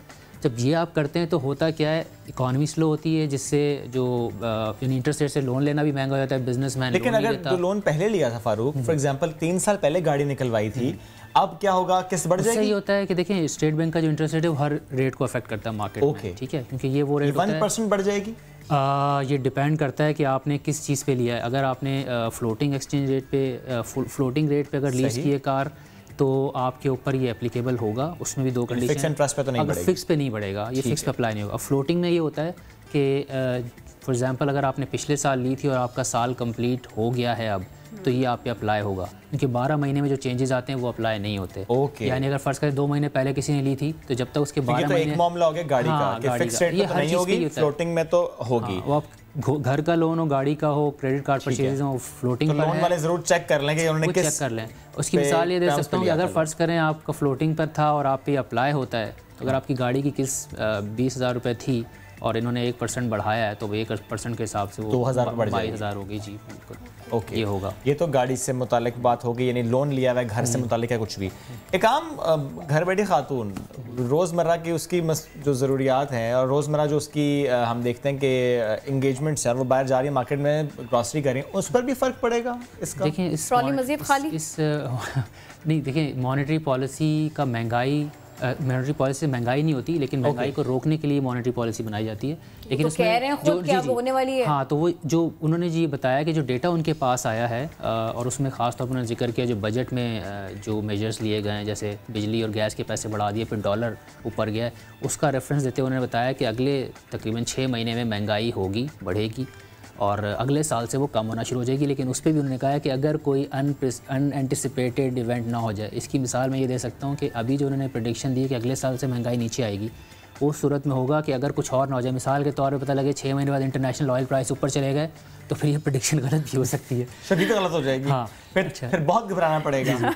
और एक उन्होंने एक बात कही, जो एक तबका है जिस जो रिटायर्ड लोग हैं, जिनके पास सेविंग्स है किसी किस्म की, उनका फ़ायदा हो सकता है कि जब इंटरेस्ट रेट ऊपर जाते हैं तो अगर आप सेविंग्स अकाउंट में या टर्म डिपॉजिट अकाउंट में अपने पैसे रखें, वो जाहिर है हम एक मुस्लिम माशरे में रहते हैं, सब नहीं अवेल करना चाहते, लेकिन जो करना चाहता है उसके लिए ये बहुत अच्छा टाइम है। ठीक है, जिसने एंजॉय करना है वो रिटायर हो जाए, 11-12% प्रॉफिट आराम से घर बैठे आपको मिलेगा। मतलब फेस ऐप चैलेंज को रियल कर लें, 60 साल की उम्र में हो जाए, रिटायर हो जाए, सुकून से बैठे, तब हमने नहीं घबराना, अदरवाइज तो घबराना ही घबराना है। और इस फेज से निकलने में ये जो हमारी हाई इन्फ्लेशन, लो ग्रेथ का फेस, यानी ज़ाहिर है जॉब मार्केट अभी उन्होंने कहा 3% का प्रेडिक्शन है, GDP ग्रोथ रेट का मतलब है कि जॉब्स क्रिएट नहीं होंगी बहुत ज़्यादा और शायद ले ऑफ्स मजीद हों। ये परेशानी की बात हो सकती है, परेशानी की बात है, लेकिन ये फेस तकरीबन 1 साल लगेगा बकौल उनके इससे बाहर आने में। और इसमें भी आपने कहा कि कोई ऐसा इवेंट ना हो जाए जो कि एंटिसिपेट नहीं करे। Anyways, thank you so much, आप साथ मौजूद थे। घबरा लें, परेशान हो जाए, आम आदमी तो बहुत ज़्यादा परेशान है। बहरहाल हम आज कोशिश कर रहे थे कि आपको इस सिलसिले में थोड़ा सा सादा से अंदाज में बता सकें, थोड़ा और समझा सकें। घबराए आप, ये हमारा मकसद नहीं था। बहरहाल जल्दी से आगे बढ़ना पड़ेगा। एक ख़बर है मेरे पास आपको देने के लिए, मरी में पीर का आस्ताना जहां नौजवान की जान गई है। नौजवान को मुबैना तौर पर ख़वातीन के लिए मुख्तस हिस्से में दाखिल होने पर पीर अजमत शाह, उनके बेटे और गार्ड्स ने बुरी तरह से मारा पीटा, तशद्दुद किया और ऐसे उसकी जान गई, कत्ल कर दिया गया उसका। ये वाक़या सारा था क्या, इसी के ऊपर बात करेंगे। समा के नुमाइंदे ज़फ़र इकबाल रहीम हमारे साथ है। ज़फ़र, ये सारा मामला क्या है, पुलिस क्या कर रही है अब? जी, गुज़िश्ता रोज़ न्यू मरी के इलाका पतराटा में पीर अज़मत नवाज़ के आस्थाने पर ख़वातीन के मखसूस हिस्से में दाखिल होने पर एक नौजवान वकास अली को पीर, उसके बेटे और गार्ड्स ने मुबैना तौर पर तशद्दुद का कर दिया था। मकतूल के वालिद जुल्फ़िकार अली की दरख्वास्त पर मरी पुलिस ने बाकायदा तौर पर मुकदमा दर्ज करके 2 अफराद को गिरफ्तार कर लिया, जबकि बाकी की गिरफ्तारी के लिए छापे मारे जा रहे हैं। मरी पुलिस ने पोस्टमार्टम कराने के बाद लाश वर्षा के हवाले कर दी थी, ताहम वर्षा ने जिका गली चौक में इस लाश को रख कर कई घंटे तक एहतजाज किया और उनका मुतालबा था कि पीर अज़मत नवाज़ को फौरी तौर पर गिरफ्तार किया जाए। जिसके बाद मरी पुलिस ने मकतूल के वर्षा से मुज़ाकरात करने के बाद ये एहतजाज ख़त्म करा दिया था। मैं आपको ये भी बताता चलूँ कि पीर अज़मत नवाज़ का जो आस्थाना है वो दुनिया भर में जिन निकालने के हवाले से मशहूर है और उसके यूट्यूब के चैनल पर तकरीबन 4,20,000 लोग जो है सब्सक्राइब कर चुके हैं और यही वजह है कि उसके आस्थाने पर मुरीदैन की तादाद दिन ब दिन बढ़ती जा रही है। वो हफ्ते में 3 रोज़ आस्थाने पर बैठकर लोगों के जिन निकाला करता था, ताहम इस वाक़े के बाद वो रूपोश हो गया है। ज़फ़र इकबाल रहीम, बहुत शुक्रिया, आप हमें इस सिलसिले में अपडेट कर रहे थे। बिलाल कुतुब साहब हमारे साथ हैं, उनसे इस सिलसिले में बात कर लेते। कुतुब साहब, आस्थाने पर एक शख्स चला गया और फिर उसके बाद में उसको सज़ा दी गई, उसकी जान चली गई, मामला अभी इन्वेस्टिगेट हो रहा है, लेकिन इस सब के साथ साथ ये फरमाइएगा आप इस सारे मामले को कैसे देखते हैं? और ये जो पीर साहब हैं अच्छे खासे पॉपुलर हैं, ये सोशल मीडिया पर भी खासे मुतहर्रिक हैं, उनकी जानिब से इस तरह का रिएक्शन होना, ऐसे वाक़े का पेश आना जिन पर लोग इतना भरोसा करें, ये कितनी अलार्मिंग बात है? जी, बहुत शुक्रिया। देखिए, इस मरी का जो इलाका है इसमें और भी बहुत से ऐसे पीर हैं और यहाँ पे लोग जो है वो बाकायदा पीर परस्त हैं। लेकिन आपने बहुत सही कहा, अब बहुत से ऐसे पीर भी पाकिस्तान के अंदर या दुनिया जहान में, खास तौर पर बरतानिया में आ गए हैं, जो कि सोशल मीडिया की वजह से पीर बन चुके हुए हैं। लेकिन मामला यह है कि कोई भी ऐसा पीर जो कि आस्ताना चलाता है, इसकी अपनी शरई हैसियत या कानूनी हैसियत जो है वो हो सकता है माशरती एक रवायत जरूर हो, लेकिन शरीयत का उससे कोई ताल्लुक और कोई बंधन नहीं है। एक आदमी जिसको कि इन्होंने मारा, उसको इसलिए मारा कि उनके ख्याल में कोई गैर शरई हरकत की है। अगर गैर शरई हरकत हुई है तो वो खुद कौन सी ऐसी शरीयत की हैसियत में बैठे हुए हैं जो कि वो कानून नाफिज कर सकते हैं। कानून नाफिज करना सिर्फ रियासत का काम है और किसी का काम नहीं है। एक जान का ज़िया जो है वो एक खाना काबा की हुर्मत से ज्यादा है, ये रसूल पाक की हदीस है। लेकिन मेरे ख्याल में एक बहुत बड़ी बात और बहुत बड़ा जो सबक हमें मिलना चाहिए, जो कि शायद हम ना लें, वो ये कि ये मुल्क जो है ये अब पीर परस्ती की तरफ इस तेजी से गामजन है कि इसको रोकना, पाबंद करना शायद अब रियासत के अलावा और किसी का हुक्म ना चल सके। अच्छा, और ये भी बताइएगा, ये उन लोगों के लिए ख़ास तौर पर जो अपने छोटे से छोटे मसाइल से लेकर अपनी बीमारियों तक, अपने फैमिली इश्यूज़ के लिए, अपने रोज़गार के लिए आस्थानों का रुख करते हैं और उनको लगता है कि हमारा मसला बस यहीं जाके हल होगा, ज़रा एक पैगाम उन लोगों के लिए भी दीजिए प्लीज़। कमाल बात है कि वो जो आस्थानों का रुख करते हैं वो अल्लाह का रुख क्यों नहीं करते। मैंने वहां से ऐसे आस्थाने देखे और मरी के अंदर खास तौर पे जहां लोग पैदल चल के आते हैं, कच्चे रास्तों पर हाथ में 10 रुपए जो होते हैं वो पसीने के साथ वो गल सड़ गए होते हैं और वहां बैठ के वो आस्थानों पे अपनी दुआएं जो है वो कबूल करने के इंतजार में बैठे हैं। इन्ना लिल्लाह व इन्ना इलैहि राजिऊन।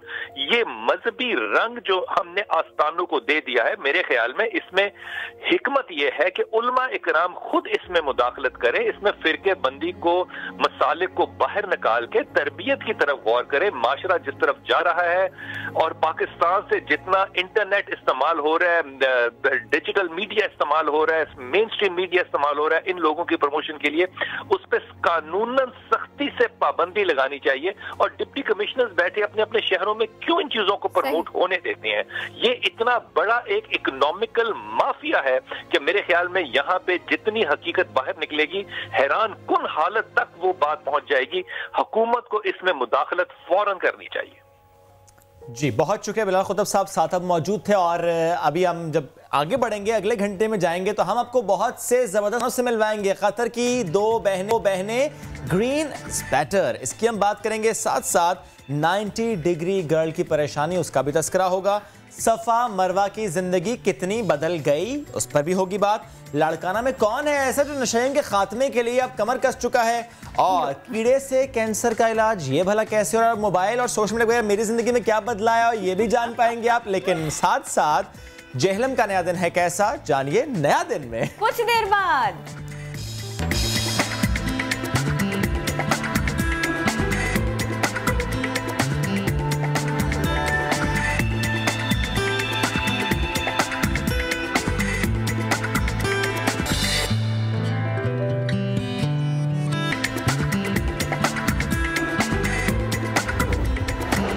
करतारपुर राहदारी पर पाक भारत मुज़ाकरात, अच्छी खबर है। अमेरिका पाक भारत अवामी राबितों में इजाफे के इक़दामात की हौसला अफजाई करता है।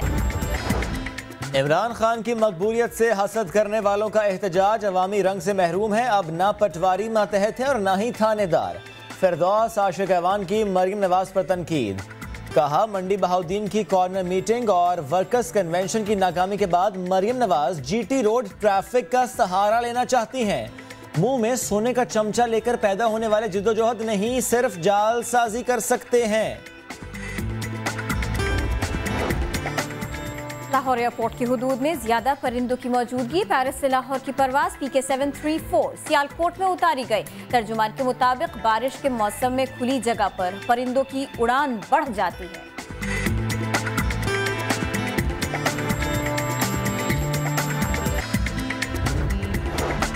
फिरोजवाला में मकान की छत गिर गई, एक ही खानदान के 7 अफराद जाँ बहक, मियाँ बीवी और 5 बच्चे शामिल। हादसा शदीद बारिशों के नतीजे में पेश आया, लाशें निकाल ली गईं, मलबा हटाने का काम जारी।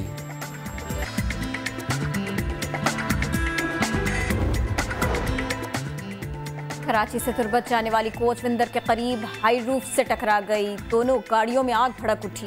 हाई रूफ में सवार 6 अफराद झुलस कर जाँ बहक। हलाक होने वालों का ताल्लुक कराची से था। तमाम दोस्त पिकनिक मनाने कुंड मलीर बलोचिस्तान गए थे।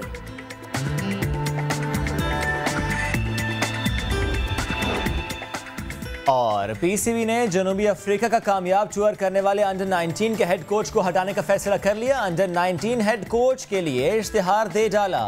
कोचिंग लेवल 2 पास करने वाले टेस्ट क्रिकेटर्स को जिम्मेदारी सौंपी जाएगी।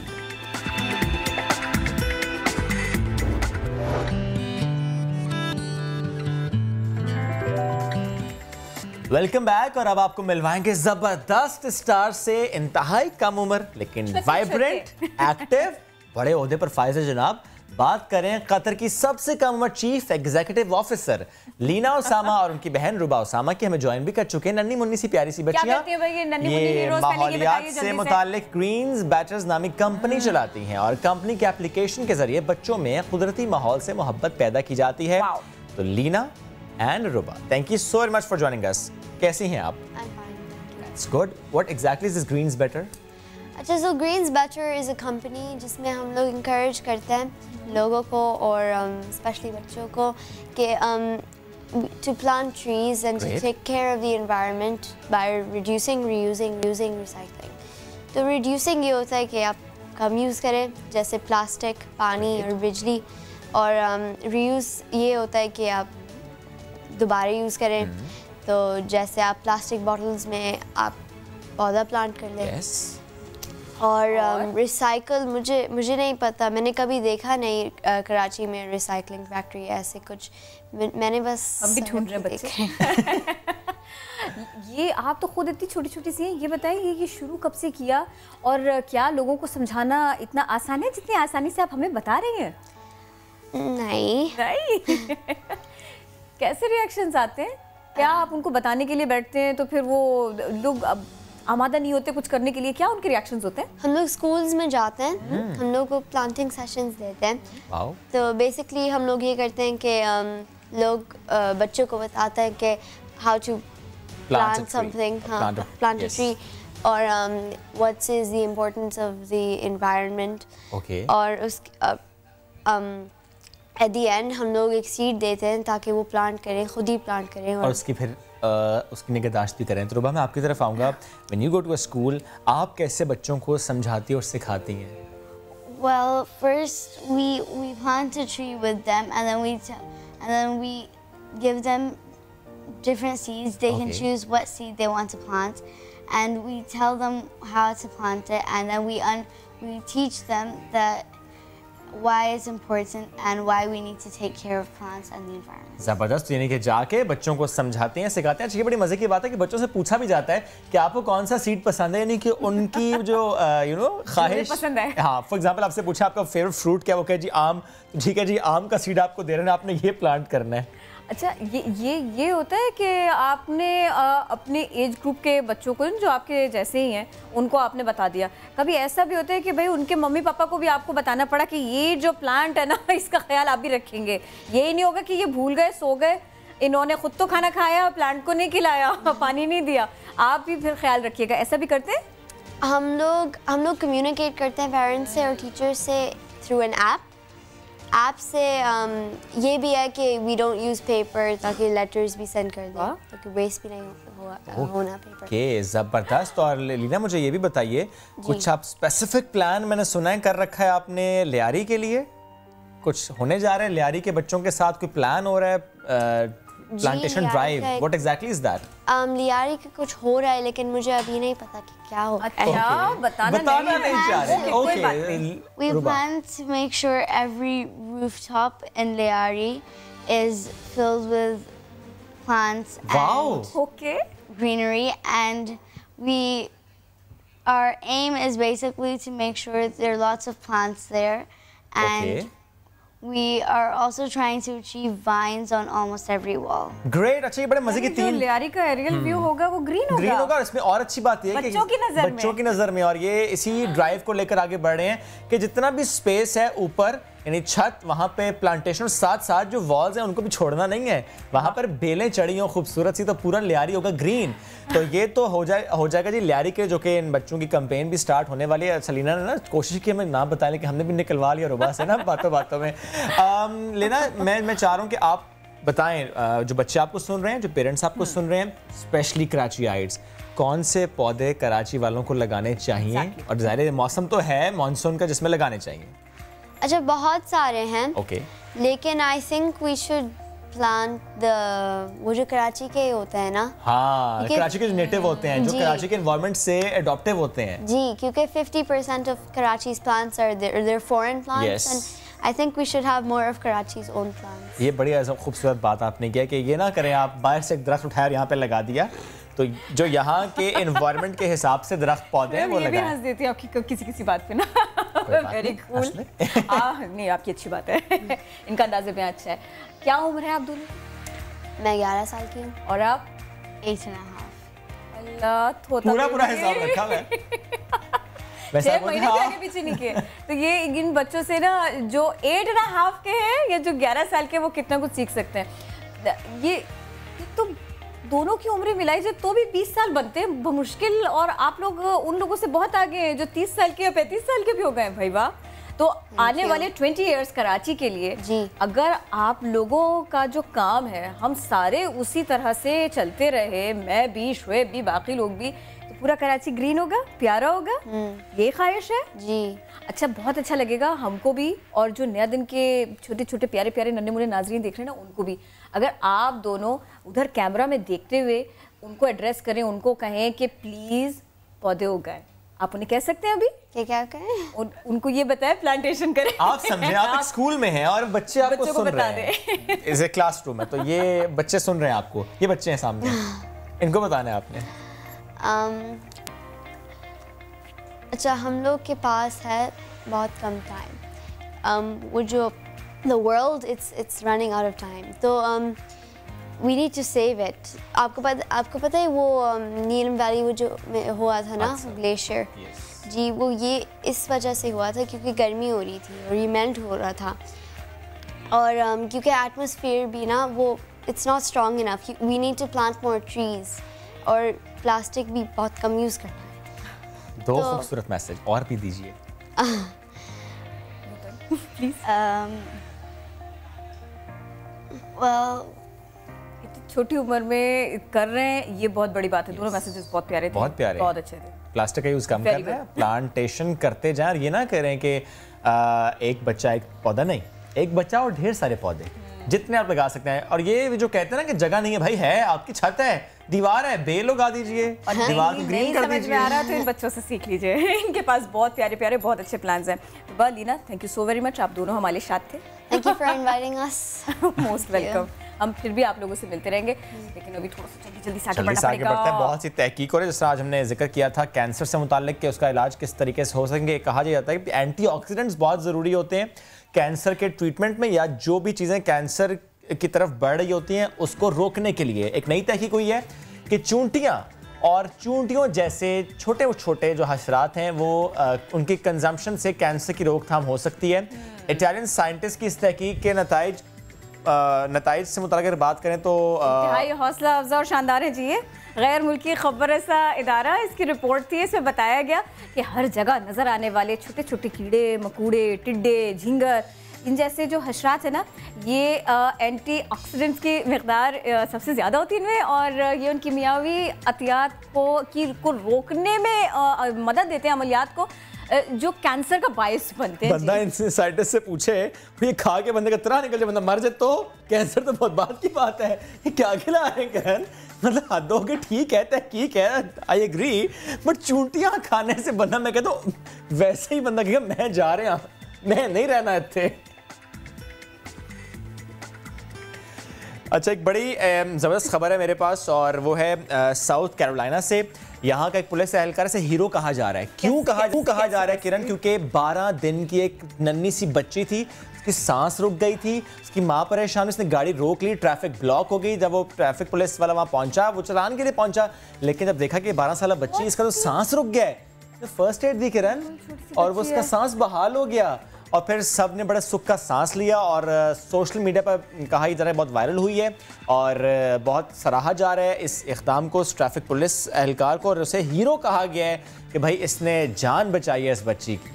बहुत छोटी सी बच्ची, जाहिर है उसकी मम्मी की हालत बहुत ज़्यादा ख़राब हो गई थी इस सब के बाद में, लेकिन वाकई ये तो हीरो हैं। आगे आगे बढ़ना पड़ेगा। और एक लाइन बहुत शेयर हो रही है, किरण जो आप सुबह जिक्र भी शायद उसका कर रही थी, अमेरिका से मुतालिक है ये, जहाँ पर नेवाडा, यहाँ पर एक एरिया ऐसा है जिससे मुतालिक कहा जाता है, पता नहीं यहाँ पे क्या हो रहा है, लेकिन उसके हवाले से कहा यह जा रहा है कि एरिया 51 में घुस जाओ, वो हम सबको नहीं रोक सकते।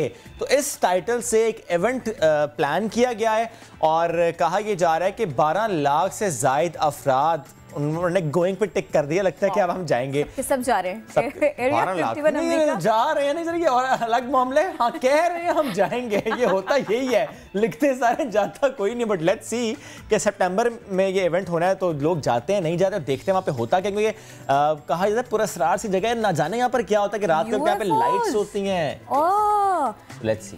थैंक्स ऑसर्स, तो ये सब देखने जाना चाहते हैं।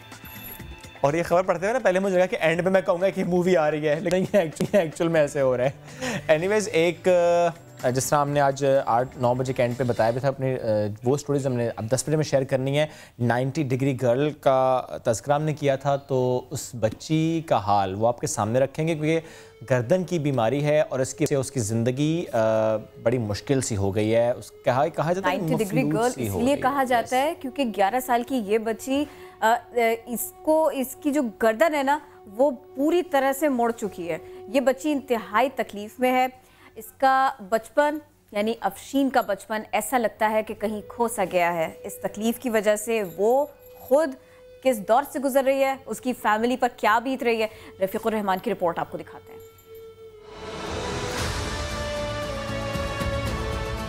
बचपन जो बीमारी की नजर हो गया, शरारतें जो तकलीफ में कहीं खो गई। ये कहानी है मिट्टी की 11 साला अफशीन की, जो पैदाइशी तौर पर गर्दन मोड़ने की बीमारी में मुब्तला है। इस मर्ज ने अफशीन को ऐसा घेरा कि वो चलने फिरने और घूमने से कासिर हो गई। वो स्कूल तो नहीं जा सकती, अलबत्ता मुकामी मस्जिद में कुरान की तालीम जरूर हासिल कर रही है। पैदाइशी है और मेरी अफशीन बहन है, मेरा नाम याकूब है। और डॉक्टर यहाँ के मिट्टी जो लोकल वाले डॉक्टर हैं ना, वो बोलते हैं यहाँ पे अफशीन का ऑपरेशन नहीं होगा, पाकिस्तान में नहीं होगा, इसका इलाज है फॉरेन में, पाकिस्तान में इलाज नहीं है। दूसरों के घर की सफाई करके अपना आशियाना चलाने वाली बच्ची की माँ कहती है, इतने पैसे नहीं कि नन्ही परी का इलाज करा सके।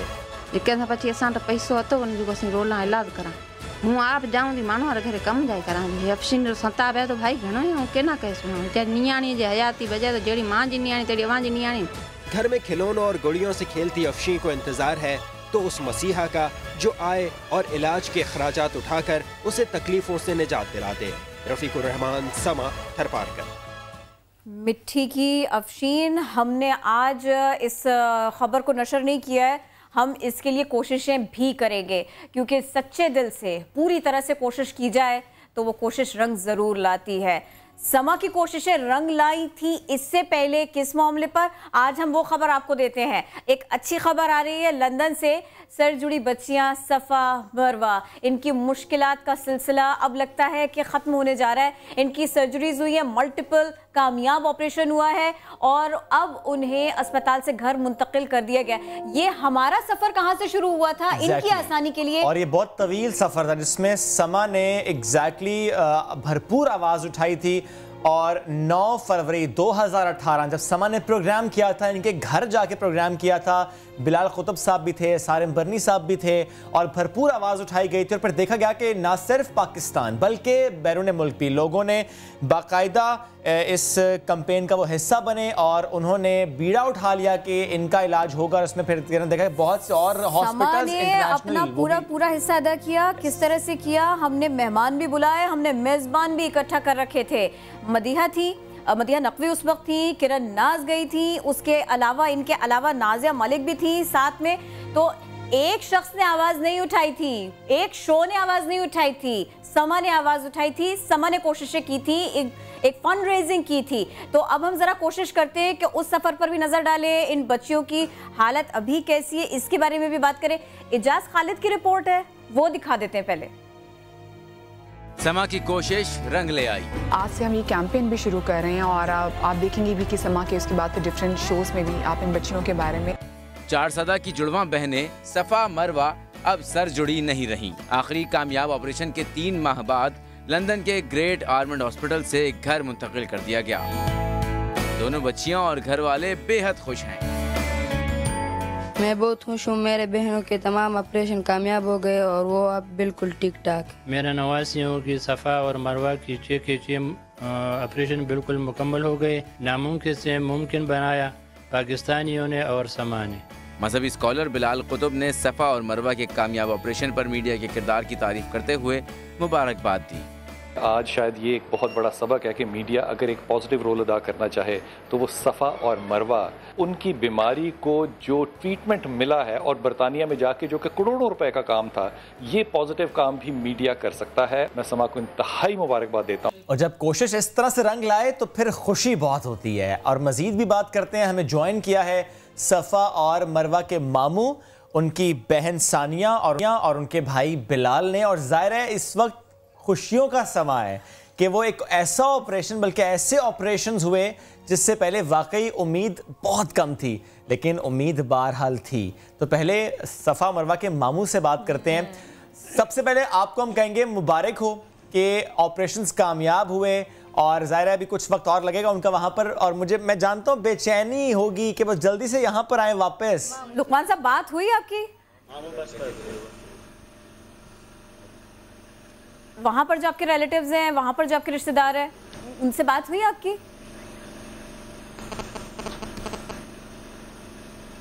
आवाज़ सही से जा नहीं रही, लेकिन उनसे राब्ता दोबारा करते हैं और उनसे गुफ्तगू करेंगे। लेकिन मुझे यहाँ पे एक बात मैं याद आ गई। बिलाल, आपको आवाज़ आ रही है? आ रही। अच्छा बिलाल, मुझे बताएंगे आपको पता चला सफ़ा और मरवा उनकी तबीयत बेहतर हुई है, बहुत सारे ऑपरेशंस हुए और अब डॉक्टर्स बहुत पुरुमीद है उनके लिए। वो कह रहे हैं कि अब ये बच्चियां दुआ करें कि ये अच्छी हो जाए। आवाज़ आ रही है? आ रही है, चलिए बताइए। हेलो, आपकी आवाज़ आ रही है? जी बिलाल बताइए।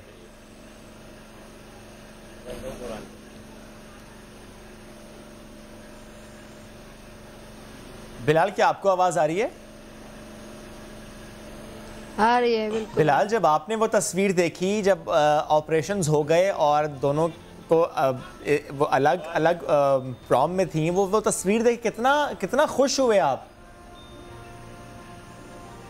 हम बहुत खुश है जो हमारे बहनों का ऑपरेशन कामयाब हो गए और अब ऑपरेशन के बाद 3 माह बाद वे घर मुंतकिल हो गए। हम बहुत खुश हैं। हम सब समा का बहुत शुक्रगुजार हैं और पाकिस्तानियों का बहुत शुक्रगुजार हैं। अच्छा, मैं चाहूँगा मामू से भी बात करें। लुकमान साहब, आप बताइएगा, ज़ाहिर है इस वक्त सफ़ा मरवा के दादा, उनकी वालिदा और मामू वहाँ पर मौजूद हैं। तो आपकी उनसे ज़ाहिर है डेली बात होती है, तबीयत से मुताल्लिक भी, ऑपरेशन के दौरान भी बात होती रही। मैं चाहूँगा आप भी शेयर करें, आपकी इस वक्त क्या जज्बात हैं?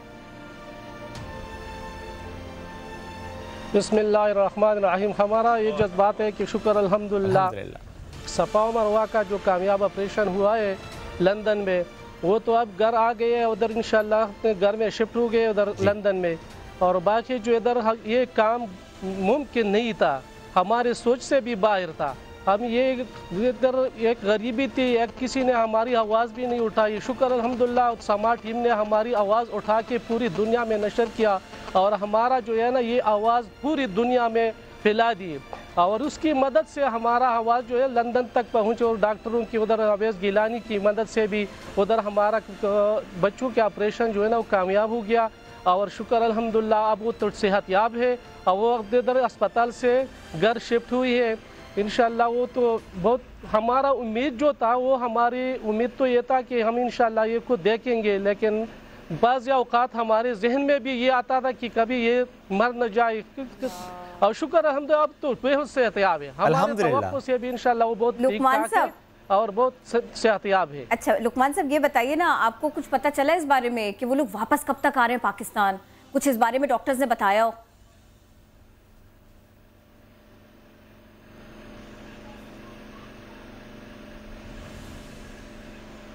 लुकमान साहब आवाज़ आ रही है आपको? चले मैं सानिया अगर आप सुन रही हैं, आपसे हम बात करना चाहेंगे। सानिया, कितना वक्त गुजर गया? ज़ाहिर है वो लोग गए हुए हैं लंदन और वहाँ पर उनका इलाज हुआ, बहुत मिस भी आपने उन्हें किया होगा, लेकिन अब बहुत खुशी है कि वो सेहतयाबी के उस सफ़र पर हैं और अब ज़ाहिर है वो जल्द पाकिस्तान आएंगे।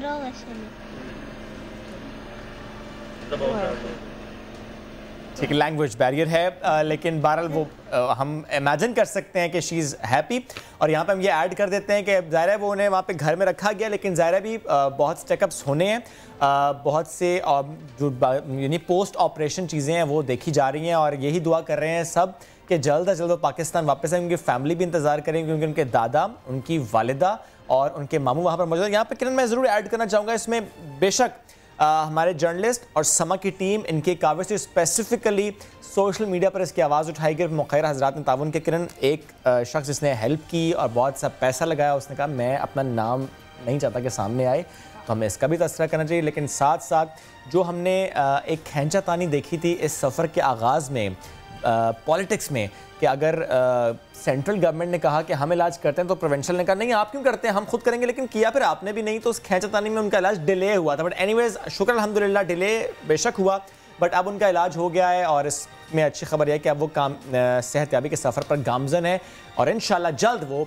पाकिस्तान में आएंगी। Thank you so much Luqman Sahab, आप साथ मौजूद थे। हम दोबारा भी आपसे बात करेंगे जब सफ़र मरवा पाकिस्तान वापस आएंगी।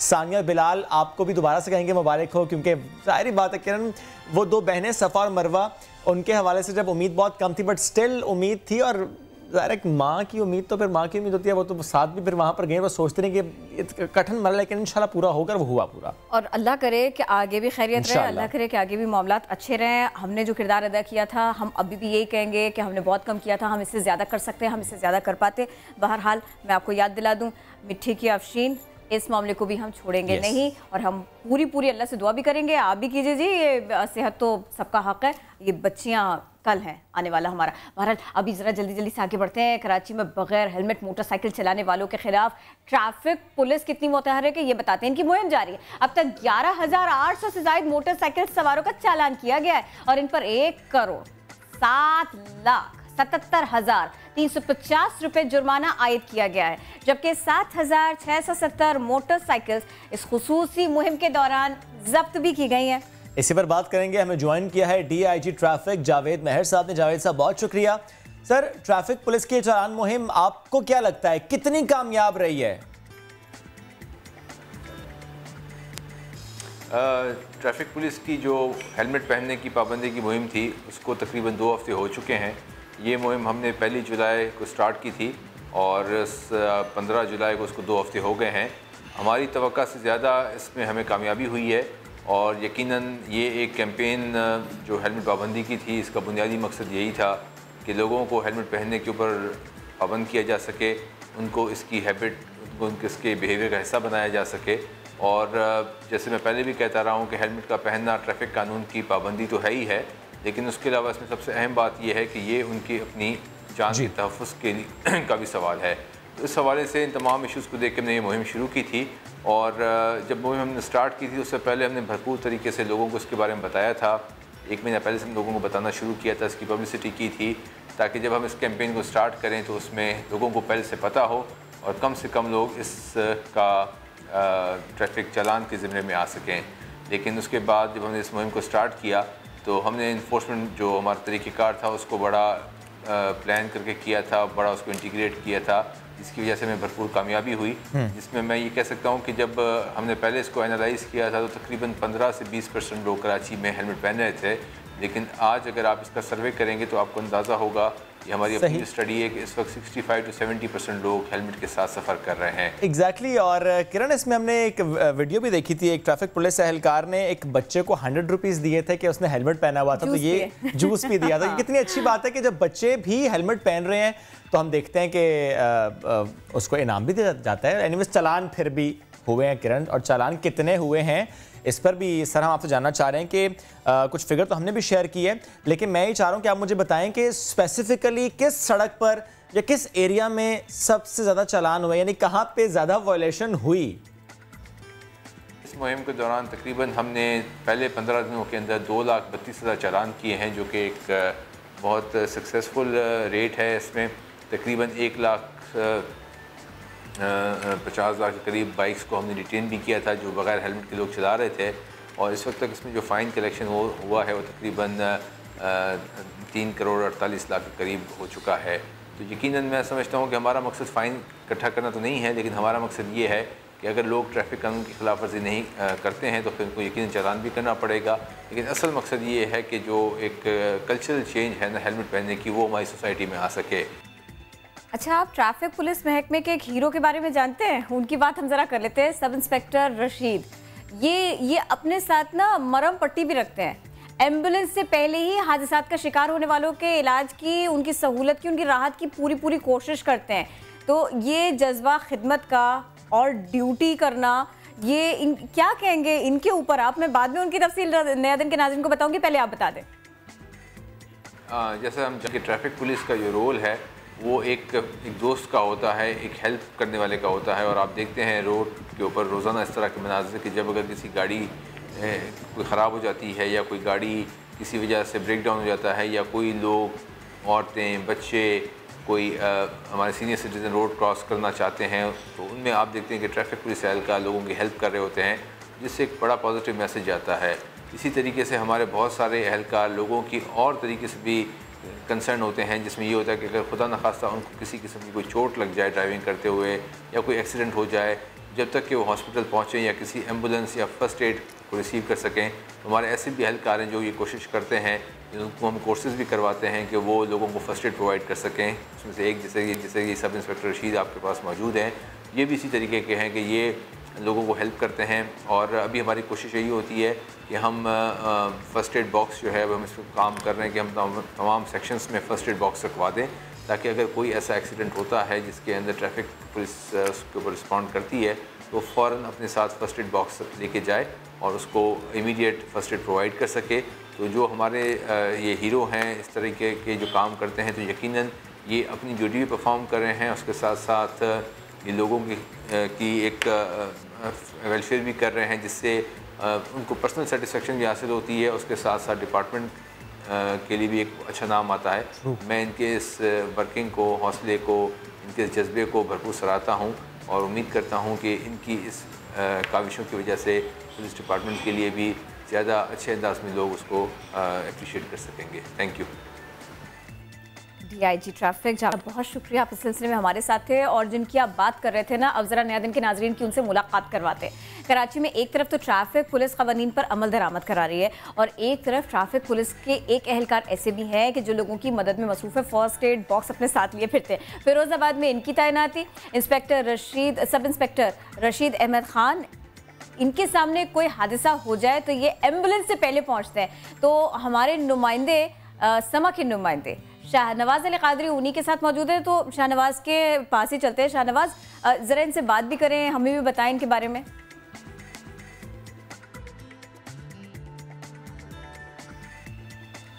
शाहनवाज से भी बात करते हैं, लेकिन आपको हम मनाज़िर भी दिखा रहे हैं कि उनके फर्स्ट एड बॉक्स में क्या कुछ है, यानी जो फ़ौरन जिस चीज़ की ज़रूरत हो सकती है एक ऐसे शख्स को पेन रिलीफ करने की। तो एनीवेज ये सब इंस्पेक्टर रशीद, और वाकई ये हमारे हीरो हैं जनाब, ये हमारे हीरो हैं। इससे बचने के लिए इन्होंने गॉगल्स लगाए हुए, लेकिन इनकी नज़र बहुत तेज़ है। ये सिर्फ यही नहीं करते कि जो वायलेशन कर रहे हैं ट्रैफिक रूल्स की, उनको जाकर जल्दी से पकड़े, वार्न करें। ये भी करते हैं कि अगर किसी को चोट लगी है, उसको दर्द हो रहा है, तो ये उसके रिलीफ के लिए भी काम करते हैं, और ये किसी को झाड़ते भी नहीं, डांटते भी नहीं। यानी ये पेन किलर सब इंस्पेक्टर हैं, तो इनसे बात कर लें। शाहनवाज प्लीज़ बात भी कीजिए इनसे, हमें भी बताइए इनसे मुताल्लिक। देखिए, ट्रैफिक पुलिस में कुछ एहलकार ऐसे हैं जो अपने फ़राइज़ के साथ साथ जो है इंसानी खिदमत में भी मसरूफ़ हैं। मैं ऐसे ही एहलकार से आपको मिला रहा हूँ जो फिरोज़ाबाद ट्रैफिक सेक्शन में तैनात हैं। रशीद इनका नाम है, जो लोगों की मदद करते हैं अपनी के साथ साथ। इनके पास एक फर्स्ट एड किट है जो आपको नज़र आ रही होगी, ये वो किट है जो इन्होंने अपने पैसों से ख़रीदी है। और कोई भी ट्रैफिक हादसा होता है, पहले जो है रशीद वहाँ पे पहुँचते हैं, इब्तदाई तिबी इमदाद देते हैं। आइए रशीद से जानते हैं कि ये ऐसा क्यों कर रहे हैं, अब तक कितने लोगों को ये इब्तदाई तिबी इमदाद दे चुके हैं। अस्सलाम वालेकुम। ट्रैफिक पुलिस, सिंध पुलिस तमाम की तरफ से आपको खुश आमदेद। मेरा नाम रशीद अहमद ख़ान, सब इंस्पेक्टर। शारे फैसल पे पेट्रोलिंग करता हूँ मैं। दौरान पेट्रोलिंग कोई हादसा हो जाता है, मेरे जो अफसर जवान अपने पॉइंट ऑफ होते हैं, मोबाइल फ़ोन वायरलेस के ज़रिए मेरे को बताते हैं रशीद साहब फ़लाँ जगह एक्सीडेंट हुआ है, आप पहुँचें। मैं देखता हूँ मेरी हदूद ठीक है तो मैं फ़ौरन तकरीबन 2-3 मिनट में पहुँचता हूँ। मैं देखता हूँ और जाते हुए भी एम्बुलेंस को कॉल करता हूँ, फ़लाँ जगह एक्सीडेंट हुआ है, आप फ़ौरन पहुँचें। एम्बुलेंस से पहले मैं 2-3 मिनट में खुद पहुँच जाता हूँ। बंदे की कंडीशन देखता हूँ, उसको चोट लगी हुई है, कोशिश करता हूँ उसका ब्लड जो बह रहा है मज़ीद नहीं ज़ाया हो, उसको रोकता हूँ मैं। कुछ ज़ख्म है उसको पाइप डी लगा के साफ़ करके उसको पट्टी करता हूँ और पेशेंट को ठीक करके तकरीबन ज़्यादा हालत होती है उसको फिर एम्बुलेंस में रवाना करता हूँ। एम्बुलेंस पहुँच जाती है तो उनको जिन्ना अस्पताल उनको रवाना कर देता हूँ। अच्छा, ये जो आपकी किट है ये क्या आपने अपने पैसों से खरीदी है या सरकारी किट है? ये मैंने अपने पैसों से ख़रीदी है। ये एक नेकी है। शारे फैसल पे कहीं पे भी कोई एक्सीडेंट हो आप उसकी फर्स्ट एड दे सकते हैं उसको आप। अब मैं भी अक्सर शारे फैसल पे ड्यूटी करता हूँ, कभी कभार मैं भी गिर जाता हूँ तो मेरे भी ये काम आती है और लोगों के भी काम आती है। ये नेकी है, हर आदमी को चाहिए जो जहाँ भी ड्राइविंग कर रहा है अब कोशिश करे अपने पास भी ये तमाम चीज़ें फर्स्ट एड में उसमें रखे। आप भी कर सकते हो, ये एक मदद है, किस आदमी की कुछ जान बच जाती है आपको नेकी मिलेगी और अल्लाह ताला इसका भी आपको सवाब देगा। जैसे कि आपने सुना रशीद का ही कहना है कि ये डॉक्टरों से देख देख के सीखा है और ये इंसानियत का जज्बा है और सवाब का काम है, इसको सवाब की नीयत समझ कर वो करता है। अगर तमाम पुलिस एहलकार यही रवैया रखे तो शहर में जो है पुलिस और ट्रैफिक पुलिस के जो है इमेज है वो खासा बेहतर हो जाए। जी बहुत शुक्रिया, आप हमें अपडेट कर रहे थे शाहनवाज और आपने हमारी मुलाकात कराई सब इंस्पेक्टर रशीद से। लेकिन बढ़ते हैं आगे, लाहौर एयरपोर्ट से खबर है जहां की हदूद में ज़्यादा परिंदों की मौजूदगी की वजह से PI की 2 परवाज़ों के रुख मोड़े गए। पेरिस से जो परवाज़ आ रही थी वो तो चले गई सियालकोट और जब मदीना से आ रही थी वो पहुंच गई मुल्तान। लेकिन अब सूरत हाल बेहतर है और इसीलिए कहा यह जा रहा है कि वापस परवाज़ों को सियालकोट और मुल्तान से अब लाहौर के लिए रवाना कर देंगे। लेकिन इतने ज़्यादा परिंदे आए क्यों, तहकीकात होनी चाहिए। कहा यह जाता है कि डंपिंग पॉइंट्स होते हैं एयरपोर्ट से करीब, उसकी वजह से बहुत ज़्यादा परिंदे इकट्ठे हो जाते हैं और इसीलिए अक्सर ऐसा होता है कि जो परवाज़ें हैं उनका रुख मोड़ना पड़ता है, परवाज़ें मनसूख होती हैं या डिले भी हो जाती हैं। और ये भी कह रहे हैं कि क्योंकि बारिशें हुई हैं और यहाँ पर उनको ऐसी स्पेस मिली कि बहुत सारे परिंदे उनका गौल यहाँ पर आ जाता और उड़ लेता, उड़ान भर लेता, इसलिए भी ऐसा हुआ है। लाहौर एयरपोर्ट की हदूद में ज़्यादा परिंदे, PIA की 2 परवाज़ों का रुख मोड़ना पड़ा। पेरिस से लाहौर की परवाज़ PK 734 इसको सियालकोट उतारा गया। मदीना से लाहौर की परवाज़ PK 3042 इसको मुल्तान में उतारा गया। आप वापस जा चुके हैं लाहौर, पहुँच जाएंगे थोड़ी देर में। एनीवेज, एक और अहम खबर जो कि हमने आपको बताई भी थी 9 बजे भी कि एक ऐसा शख्स है जिसकी ये कोशिश है, जो उसने कमर कस लिया है कि मैं नशइयों का खात्मा करके रहूंगा और लाड़काना से नशइयों को साफ करके रहूंगा। और इसमें अब ये अच्छी खबर ये भी है कि पुलिस वाले भी एक्टिव हुए हैं और पुलिस की तरफ से भी क्रैकडाउन किया गया है और तकरीबन 100 नशे के आदियों में से जो 20 हैं उनको इलाज के लिए निजी अस्पताल मुंतकिल किया गया। लेकिन जो बाकी अफराद हिरासत में लिए गए थे उनको मुकदमात दर्ज करके जेल मुंतकिल कर दिया गया है। मुनशियात की रोकथाम के लिए आवाज़ उठाने वाले शहरी अहमर अकबर, उनके मुताबिक लाड़काना हेरोइन के नशे का मरकज़ है जहां 4000 अफराद इस लत का शिकार एडिक्टेड हैं। तो नवीद लाड़क ने रिपोर्ट तैयार की है, पहले आपको वो दिखाते हैं, मजीद इसी पर बात करते हैं। लाड़काना के शहरी अहमर अकबर की वीडियो का असर, पुलिस का नशे के आदी अफराद के खिलाफ क्रैकडाउन। ये क्या कर रहे हो भाई, ये क्या कर रहे हो, खुलेआम हीरोइन। लाड़काना पुलिस ने जेरे हिरासत 100 नशेई अफराद में से 20 को इलाज के लिए सांगड़ के निजी अस्पताल मुंतकिल कर दिया, जबकि बाकी अफराद को मुनशियात एक्ट के तहत मुकदमात दर्ज करके जेल भेज दिया गया है। 10 बंदे हमने सिविल हॉस्पिटल भेजे थे इलाज के लिए, 10 बंदे एंटी नार्कोटिक्स के उधर कराची में भेजे हैं, 20 बंदे हमने संजोरों के यहाँ अभी भेज रहे हैं। मुनशियात की लानत के खिलाफ 3 साल में 1400 वीडियोस रिकॉर्ड करने वाले शहरी अहमर अकबर ने फिक्र अंगेज इंकशाफ भी किए। 4000 के करीब हीरोइन के आदि लाड़काना में और बड़े मुनज़्ज़म तरीके से अड्डे लाड़काना में जो चल रहे हैं। हीरोइन अभी बाहर दूसरे सूबों से नहीं आ रही है, खीरथर रेंज में जो पापी की काश्त है वहाँ पे हीरोइन बनती है और वहाँ से हीरोइन लाड़काना में आसानी आती है और लाड़काना सारी सिंध का होलसेल का एक ठिकाना बन चुका है। पुलिस ने नशे के आदी अफराद के खिलाफ तो कार्रवाई कर ली, लेकिन मुनशियात फरोशों के खिलाफ एक्शन कब होगा ये आने वाला वक्त ही बताएगा। नवीद लाड़क, समा, Larkana. This is good, crackdown हो रहा है और क्रैकडाउन होना चाहिए, बल्कि वो चेन तोड़नी चाहिए जहां से मनशियात सप्लाई होती हैं। जो भी इसमें मुलव्वस है, वो चाहे उसकी प्रोडक्शन हो, उसकी तरसील हो, कहीं से आ रही है, कोई फैसिलिटेट कर रहा है, वो स्कूल तक पहुंच रही है, वो अगर स्ट्रीट चिल्ड्रन तक भी पहुंच रही है और वो किसी के जरिए किसी को भी प्रोवाइड की जा रही है, तो इसके खिलाफ एक्शन होना चाहिए। और स्पेसिफिकली अगर लाड़काना से मुताल्लिक कोई शख्स क्लेम कर रहा है कि it's a centre of this drug, तो फिर तो इस पर हुकूमत को भी जरा आंखें खोलनी चाहिए। जो ये कहते हैं कि सिंध का मुकाबला बाकी सूबों से तो है ही नहीं, तो भाई सिंध का मुकाबला फिर किससे है, ये भी सवाल था। एनीवेज बढ़ते हैं आगे और कराची लिए चलते हैं। आपको यहाँ से बड़ी ज़बरदस्त एक खबर है हमारे पास। एक ऐसा स्कूल है जो कम उम्र में जो मेहनत मजदूरी करने वाले बच्चे हैं, छोटे छोटे बच्चे, उनको तालीम के जेवर से रास्ता करता है। यानी ये वो बच्चे थे कि जो कहीं पर पंक्चर लगा रहे थे, कहीं पर ऐसा था कि ये पढ़ते क्या, फूल पत्ती बेच रहे, कुछ कर रहे। इस तरह के बच्चों को इकट्ठा किया गया, फलाही इदारे ने ये काम किया। इन बच्चों को न सिर्फ ये कि इकट्ठा किया जा रहा है, तालीम इनको दी जा रही है, इनको हुनर भी सिखाया जा रहा है और बहुत क्विकली ऐसा सब कुछ किया जा रहा है। मैं खुद गई थी, दारुल मुस्तफा, तो जरा दिखाते हैं किरण जब वहाँ पर गई उन्होंने क्या एक्सपीरियंस किया। जनाब, मैं इस वक्त कराची के एक ऐसे इलाके में मौजूद हूँ जहाँ बहुत सारी आबादी है, बहुत सारे लोग मिलजुल के रहते हैं। कहने को ये एक छोटी सी इमारत है, लेकिन इस छोटी सी इमारत में 9 क्लासरूम्स हैं। और यहाँ कौन पढ़ रहा है? यहाँ वो बच्चे पढ़ रहे हैं जो शाम में पंक्चर लगाते हैं, लेकिन सुबह यहाँ आते हैं और अपने मुस्तकबिल को रोशन करने के लिए बहुत मेहनत करते हैं, बहुत दिल लगा कर पढ़ते हैं। तो चलिए, ये स्कूल कैसे काम कर रहा है और यहाँ बच्चे आते हैं तो क्या ख्वाब लेकर आते हैं, कोशिश करते हैं आज इस सिलसिले में बात करें।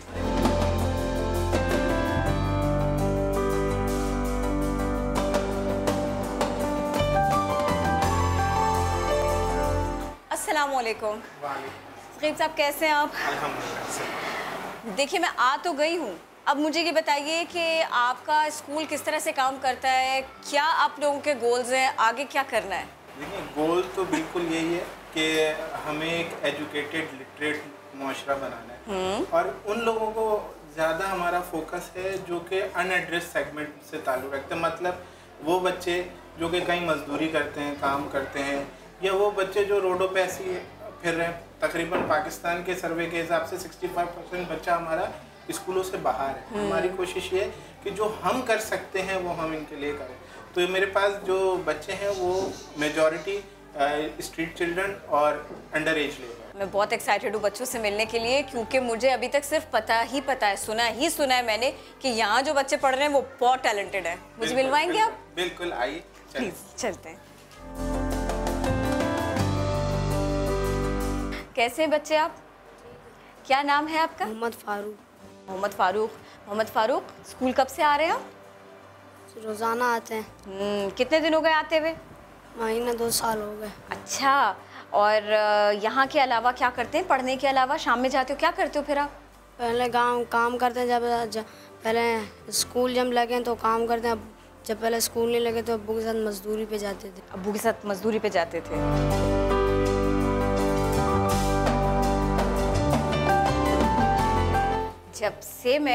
जब से स्कूल की इमारत में दाखिल हुई हूँ, कोई दीवार खाली नहीं है, हर दीवार पर एक पेंटिंग है। तो क्यों ना उस आर्टिस्ट से बात कर लें जिन्होंने इतनी सारी पेंटिंग्स बनाई, इतनी प्यारी पेंटिंग्स बनाई। सलमान, अस्सलाम वालेकुम। वालेकुम अस्सलाम। सलमान, मुझे बताएंगे आप कितनी पेंटिंग्स बना चुके हैं अब तक? मैंने 20 तक बनाई होंगी और बना के किसी और लोगों को भी दी हैं। अच्छा, और कब से पेंटिंग कर रहे हैं आप? कलर्स के साथ में और मार्कर्स के साथ में और पेंट्स के साथ में? 1 साल हो गया। पहले शौक था पर कर नहीं पाता था ना, तो जब से स्कूल में हूँ ना तब से कर रहा हूँ। और स्कूल आने से पहले क्या करते थे? अब्बू के साथ मजदूरी करता था। मजदूरी करते थे, अब स्कूल आ गए, पढ़ाई भी चल रही है और पेंटिंग भी? जी, पढ़ाई भी करता हूँ और पेंटिंग। क्या नाम है आपका? मोहम्मद वसीम। मोहम्मद वसीम, कैसी तबीयत है आपकी? ठीक। डॉक्टर से बात हुई थी, क्या कहते हैं वो? थैलेसीमिया आपको? सिर्फ खून चढ़ता है। और ये बताओ कि स्कूल कब से आ रहे हो? 2 साल। 2 साल हो गए स्कूल आते हुए। कितनी पढ़ाई कर ली, क्या क्या सीख लिया? बहुत कुछ सीखा है। थोड़ा बहुत खेल लेते हो? हाँ। और आगे क्या करना है, कुछ सोचा है? मिस के जैसे बनना है, टीचर के जैसे बनना है, दोस्त के जैसे बनना है? फौजी बनना है आपको? ओके, चलो जैसे जैसे चीज़ें करना, फौजी बनना तो मुझे ज़रूर बताना, ओके? मैं खुद भी ध्यान रखूँगी। खुश रहो, सलामत रहो। और इस स्कूल में घूमते फिरते हुए, बातें करते हुए अब मैं आ गई हूँ इस स्कूल के पहले स्टूडेंट के पास, तो फिर उनसे भी करते हैं बात। अस्सलाम वालेकुम। वालेकुम अस्सलाम। कितने साल हो गए आपको? आप यहाँ के पहले स्टूडेंट थे? पहले क्या करते थे, अब क्या हो रहा है? पहले मैं पंचर का काम करता था, अब पढ़ाई कर रहा हूँ। अब पढ़ाई कर रहे हैं। और क्या क्या आपने पढ़ लिया है? कौन सी क्लास के एग्ज़ाम्स दे रहे हैं? अभी मैंने 8 के दिए हैं और 9 में अभी दाखिल हुआ हूँ। 9th में दाखिल हुआ और उसी की तैयारी चल रही है जी। कितने कितने घंटे पढ़ाई कर लेते हैं? हमारा 8 बजे से 2:30 बजे तक होता है स्कूल। और 2:30 बजे के बाद क्या करते हैं आप? 2:30 बजे के बाद पहले तो वही पंचर की दुकान पे जाता था काम करने के लिए, फिर अभी हमारा एग्ज़ाम हुआ है ना, उसकी वजह से फिर वो काम मैंने छोड़ दिया था एग्ज़ाम की वजह से। फिर वो पेपर अभी हो गए, अभी फिर करूँगा काम। Thank you so very much, आप हमको अपने बारे में इतना बता रहे थे। तो भाई यहाँ आने के बाद जो मैंने देखा और जो मैंने समझा वो कुछ यही है। मसाइल बहुत हैं, परेशानियाँ बहुत हैं, हमारे बच्चों में टैलेंट भी बहुत है। बस ज़रूरत है तो इतनी कि आप आगे बढ़ें और इनका हाथ पकड़ें, हाथ थामें। फिर देखिए ये हमको कहाँ लेकर जाते हैं। यही है पाकिस्तान का मुस्तक़बिल, नए पाकिस्तान का, प्यारे पाकिस्तान का, अच्छे पाकिस्तान का मुस्तक़बिल। ज़बरदस्त, अच्छे पाकिस्तान का मुस्तकबिल। तो ज़बरदस्त विजिट करके आई हैं, लेकिन मैं गया था यहाँ पे साथ, आपको मालूम है? अच्छा जी। मैं है जी। क्या हुआ? तबीयत खराब है, सर में दर्द है, कमर में दर्द है, दिल में दर्द है, दर्द हो रहा है? घुटना रह गया था। घुटने में दर्द है? मैंने पूछ लिया। नहीं, सर में भी होती है, कमर में भी होती है, घुटने में। मुझे तो होती है कभी कभी किसी एक हिस्से में भाई, लेकिन जनरली सबको ये मैक्सिमम लोगों को होती है। तो इससे पहले हम बाइक सेगमेंट पे हमने दिखाया था, तो हम ये भी देखें जो बहुत ज़्यादा बाइक पे बैठते हैं उनकी कमर में दर्द हो जाती है। तो आज हम ज़रा दर्दों की बात करते हैं, और दर्दों की दवा हमारे पास है। दवा भी हमारे पास है और एक दर्दीला भी हमारे पास है। ये है वो शख्स जिसपे इलाज होता है, यानी पत्ते खाऊं तो मैं, मोबाइल फोन छोड़ा तो मैंने छोड़ा है, दर्दों का इलाज होगा तो मेरे पे होगा। वो यहाँ पे जब स्टंट लगे थे वो मेरे पे लगे थे। मैं आगे भी सोच रही हूँ ना क्या क्या करवाना है, लेकिन चलिए कोई बात नहीं, अभी हम दर्द की ही बात कर लेते हैं ना, क्योंकि मुझे ऐसा लगता है आपके सर में बहुत शदीद दर्द हो रहा है, और अगर वो दर्द दूर हो गया तो बहुत सारे लोगों का भला हो जाएगा। ठीक है, कर लेते हैं, मेरे पे कर लेते हैं। तो ये प्रेशर पॉइंट से दर्दों का इलाज कैसे होता है आप जान तो गए। कौन हमें ज्वाइन कर चुके हैं? तबरेज़ हमें ज्वाइन कर चुके हैं, पेन कंसल्टेंट है। Thank you so very much. तो तबरेज़ 3 दर्द, सर दर्द, गला दर्द नहीं, सर दर्द का दर्द और कमर दर्द। कमर का दर्द जी, 3 दर्द और 1 पेशेंट और एक तबरेज़ और एक व्यूअर। नहीं व्यूअर तो बहुत सारे हैं।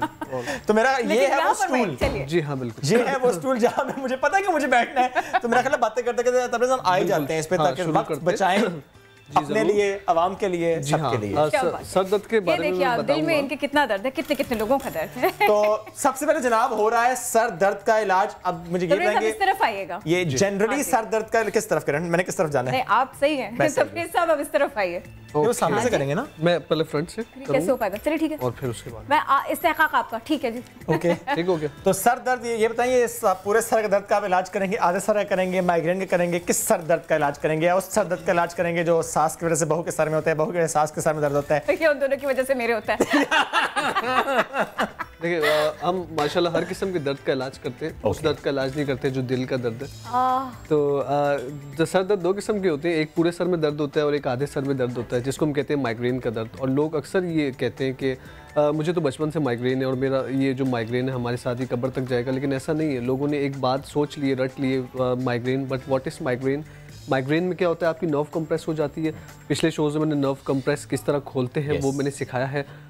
और अगर जब आपके मेरे पे सिखाई थी जी बिल्कुल जी। और अगर आपके जैसे माइग्रेन स्टार्ट हो गया और इसके बाद आपको शदीद दर्द है, उसके बाद पेशेंट की हालत बहुत खस्ता हो जाती है और वो उसका सारा दिन बल्कि 2 दिन उसके ख़राब हो जाते हैं। उसके लिए हैवी डोज, हैवी एंटीबायोटिक्स और सब कुछ इंजेक्शन वगैरह वो यूज़ करते हैं। तो ये करने से, ये दिस इज ट्रिक मसाज, ये हम करने से आप घर पे बैठे विद इन 15 मिनट्स इंशाल्लाह ताला आपकी तबीयत बहुत बेहतर हो जाएगी, सुधार आ जाएगा और आप फ़ौरन अपने वर्कआउट पे, काम पे जाने के लिए स्टार्टअप हो जाएगा। अच्छा, मैं बड़ा जल्दी से बता देती हूँ शुएब, आप शायद ना बताना भूल गए भाई, आप लोगों के जो दर्द है ना उसका इलाज भी तबरेज़ कर सकते हैं, आप लोग कॉल हमें कर सकते हैं। लेकिन याद रखें दिल के दर्द का इलाज नहीं होगा, वो उसी के और पास कोई होगा दर्द होना चाहिए। यस, तो अगर आपको दर्द है आप कॉल कीजिए तबरेज़ हमें बताएंगे। मेरे पे वो एक्सपीरियंस होगा, मेरे पे वो प्रैक्टिस होगा जी। तो सर दर्द का इलाज, बहुत सर में दर्द है, बहुत ज़्यादा दर्द है जी। सर दर्द बहुत सिंपल है, आपको अपनी ये 2 फिंगर्स लेनी है, ठीक है, ये 2 फिंगर्स लेनी है, पेशेंट को नहीं। अच्छा, 2 फिंगर्स लेके आप थोड़ा सा सर को 90 डिग्री के एंगल में करिए और थोड़ा सा आप जैतून का तेल यहाँ पर लगा सकते हैं और थोड़ा सा जैतून का तेल यहाँ पर लगा सकते हैं। ऑयल ना भी हो तो कोई इशू नहीं है।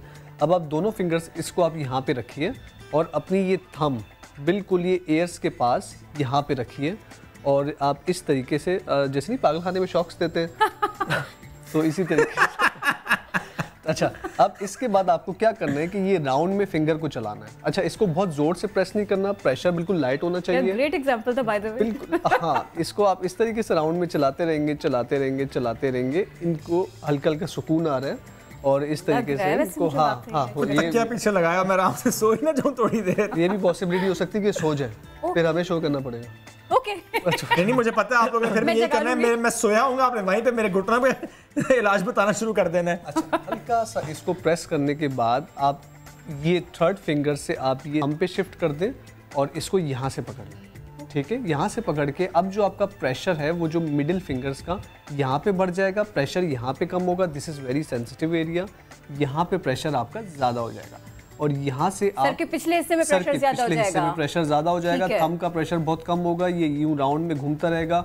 बहुत सिंपल है, आप दोबारा पीछे घसीटना नहीं है सर की तरफ, फिंगर्स की तरफ थंब को सिर्फ सर्कुलर मोशन देना है, प्रेस करना है।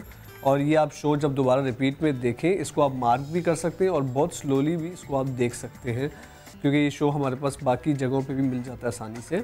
अच्छा, इसके अलावा जब इसको यूं प्रेस करने के बाद तकरीबन 40 सेकेंड्स के बाद ये जो आपकी मिडिल फिंगर्स है इसको प्रेशर के साथ यहाँ से लेके आइए, यहाँ से लेके आइए और ये नीचे उतारिए। नंबर 1 दफ़ा ऐसे करिए, फिर ऊपर से लेके आइए और ये फिर नीचे उतारिए, 2 दफ़ा ऐसे करिए, फिर ऊपर से लेके आइए और फिर नीचे करिए, 2 दफ़ा ऐसे करिए। और खुद भी कर सकते हैं, खुद भी कर सकते हैं। अब इसके बाद लास्ट स्टेप क्या है, जिससे एकदम आपके सर का दर्द गायब हो जाएगा।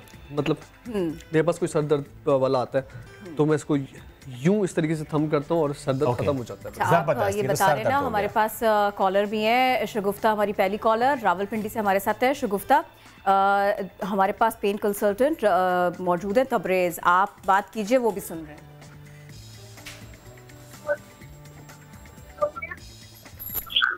अस्सलाम वालेकुम। जी वालेकुम अस्सलाम। अगर टीवी की आवाज़ आपने बढ़ाई हुई है ना तो उस कमरे से फौरन बाहर आ जाए और जल्दी से बताएं क्या कहना चाह रही थी। मैंने आवाज़ बिल्कुल बंद कर दी है। जी सिस्टर बोलिए। जी शगुफ्ता, सवाल बताइएगा अपना। जी, मैं बताना चाह रही थी कि मुझे ना कुछ डिप्रेशन तो होती है, जाहिर है हर घर में आजकल डिप्रेशन होती है।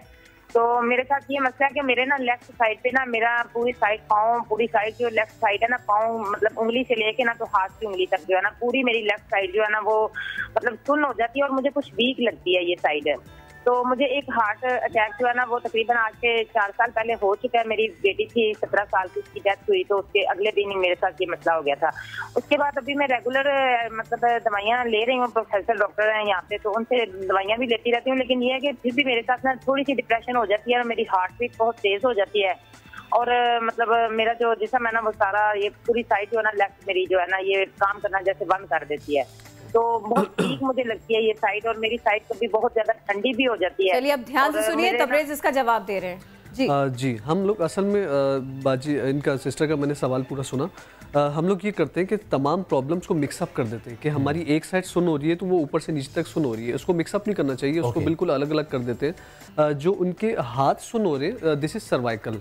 बाजू का सुन होना वो सिर्फ सर्वाइकल से है। जब आपकी कोई नस दबती है तो वो इस तरीके से नस नीचे उतर के हाथ सुन होता है, जो मैंने लास्ट टाइम आपको शो में करके दिखाया था प्रेशर पॉइंट में। अब जो इनकी टांग सुन हो रही है और जो निचला धड़ सुन हो रहा है वो लंबर स्पाइन की डिस्क से हो रहा है। इसका मतलब ये है कि जी हाँ स्पेस हो सकती है और इसका मतलब ये है कि इनकी सर्वाइकल में भी स्पेस है और इनकी कमर में भी स्पेस है। अच्छा, अब इनको करना ये चाहिए कि इनको एक तो इस तरीके से पता चलेगा अगर इनके बाजू में पेन आ रहा है सुनपन के साथ तो इसका मतलब इनको सर्वाइकल है कंफर्म।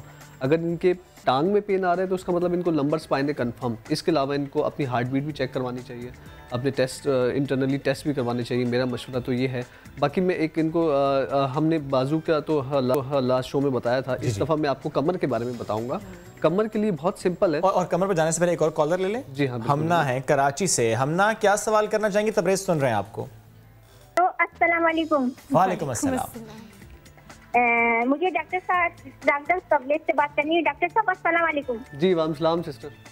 जी मुझे ये पूछना है, मेरी कमर में 3 साल से दर्द है ना, मैं सीधा नहीं लेट सकती। सीधा जब भी लेटती हूँ तो मैं ना बिल्कुल दाएं तरफ या बाएं तरफ लेट जाती हूँ और मेरे सीधे हाथ में ना बहुत दर्द है, कंधे से लेके ना यानी बाजू तक। इसलिए कि मेरा बेटा है 8 साल का, मैं उसका बैग उठाती हूँ ना, वो इतना भारी होता है कि मुझसे उठाया नहीं जाता। तो मैं कहती हूँ आजकल बच्चों को तरह बैग भारी दे देते हैं, तो बस शायद मुझे उससे ही दर्द हो गया है। तो मुझे आपसे जैसे इलाज भी करवाना है, मुझे अपना नंबर भी बता दें, इसका इलाज भी बता दें। अगर आप बता देंगे तो शुक्रिया। जी मेरा नंबर आपको इजीली फेसबुक पे मेरा पेज है डॉक्टर तबरेज़ के नाम से, उसमें मिल जाएगा, सर्च कर लेंगे आप। बस कमर दर्द पे, ये तो कमर दर्द पर ही बात करने भी लगे थे। अब जैसे हमने बैग्स के बच्चों के बारे में प्रोग्राम किया था बैग्स के ऊपर, तो अब वो वालिदैन उठाएंगे तो उनको भी प्रॉब्लम होगी। तो ये सिर्फ बच्चों के लिए नहीं, आपको भी एहतियात करनी है। अपने इस्तेमाल में आप झुकना छोड़ दें, वजन उठाना छोड़ दें।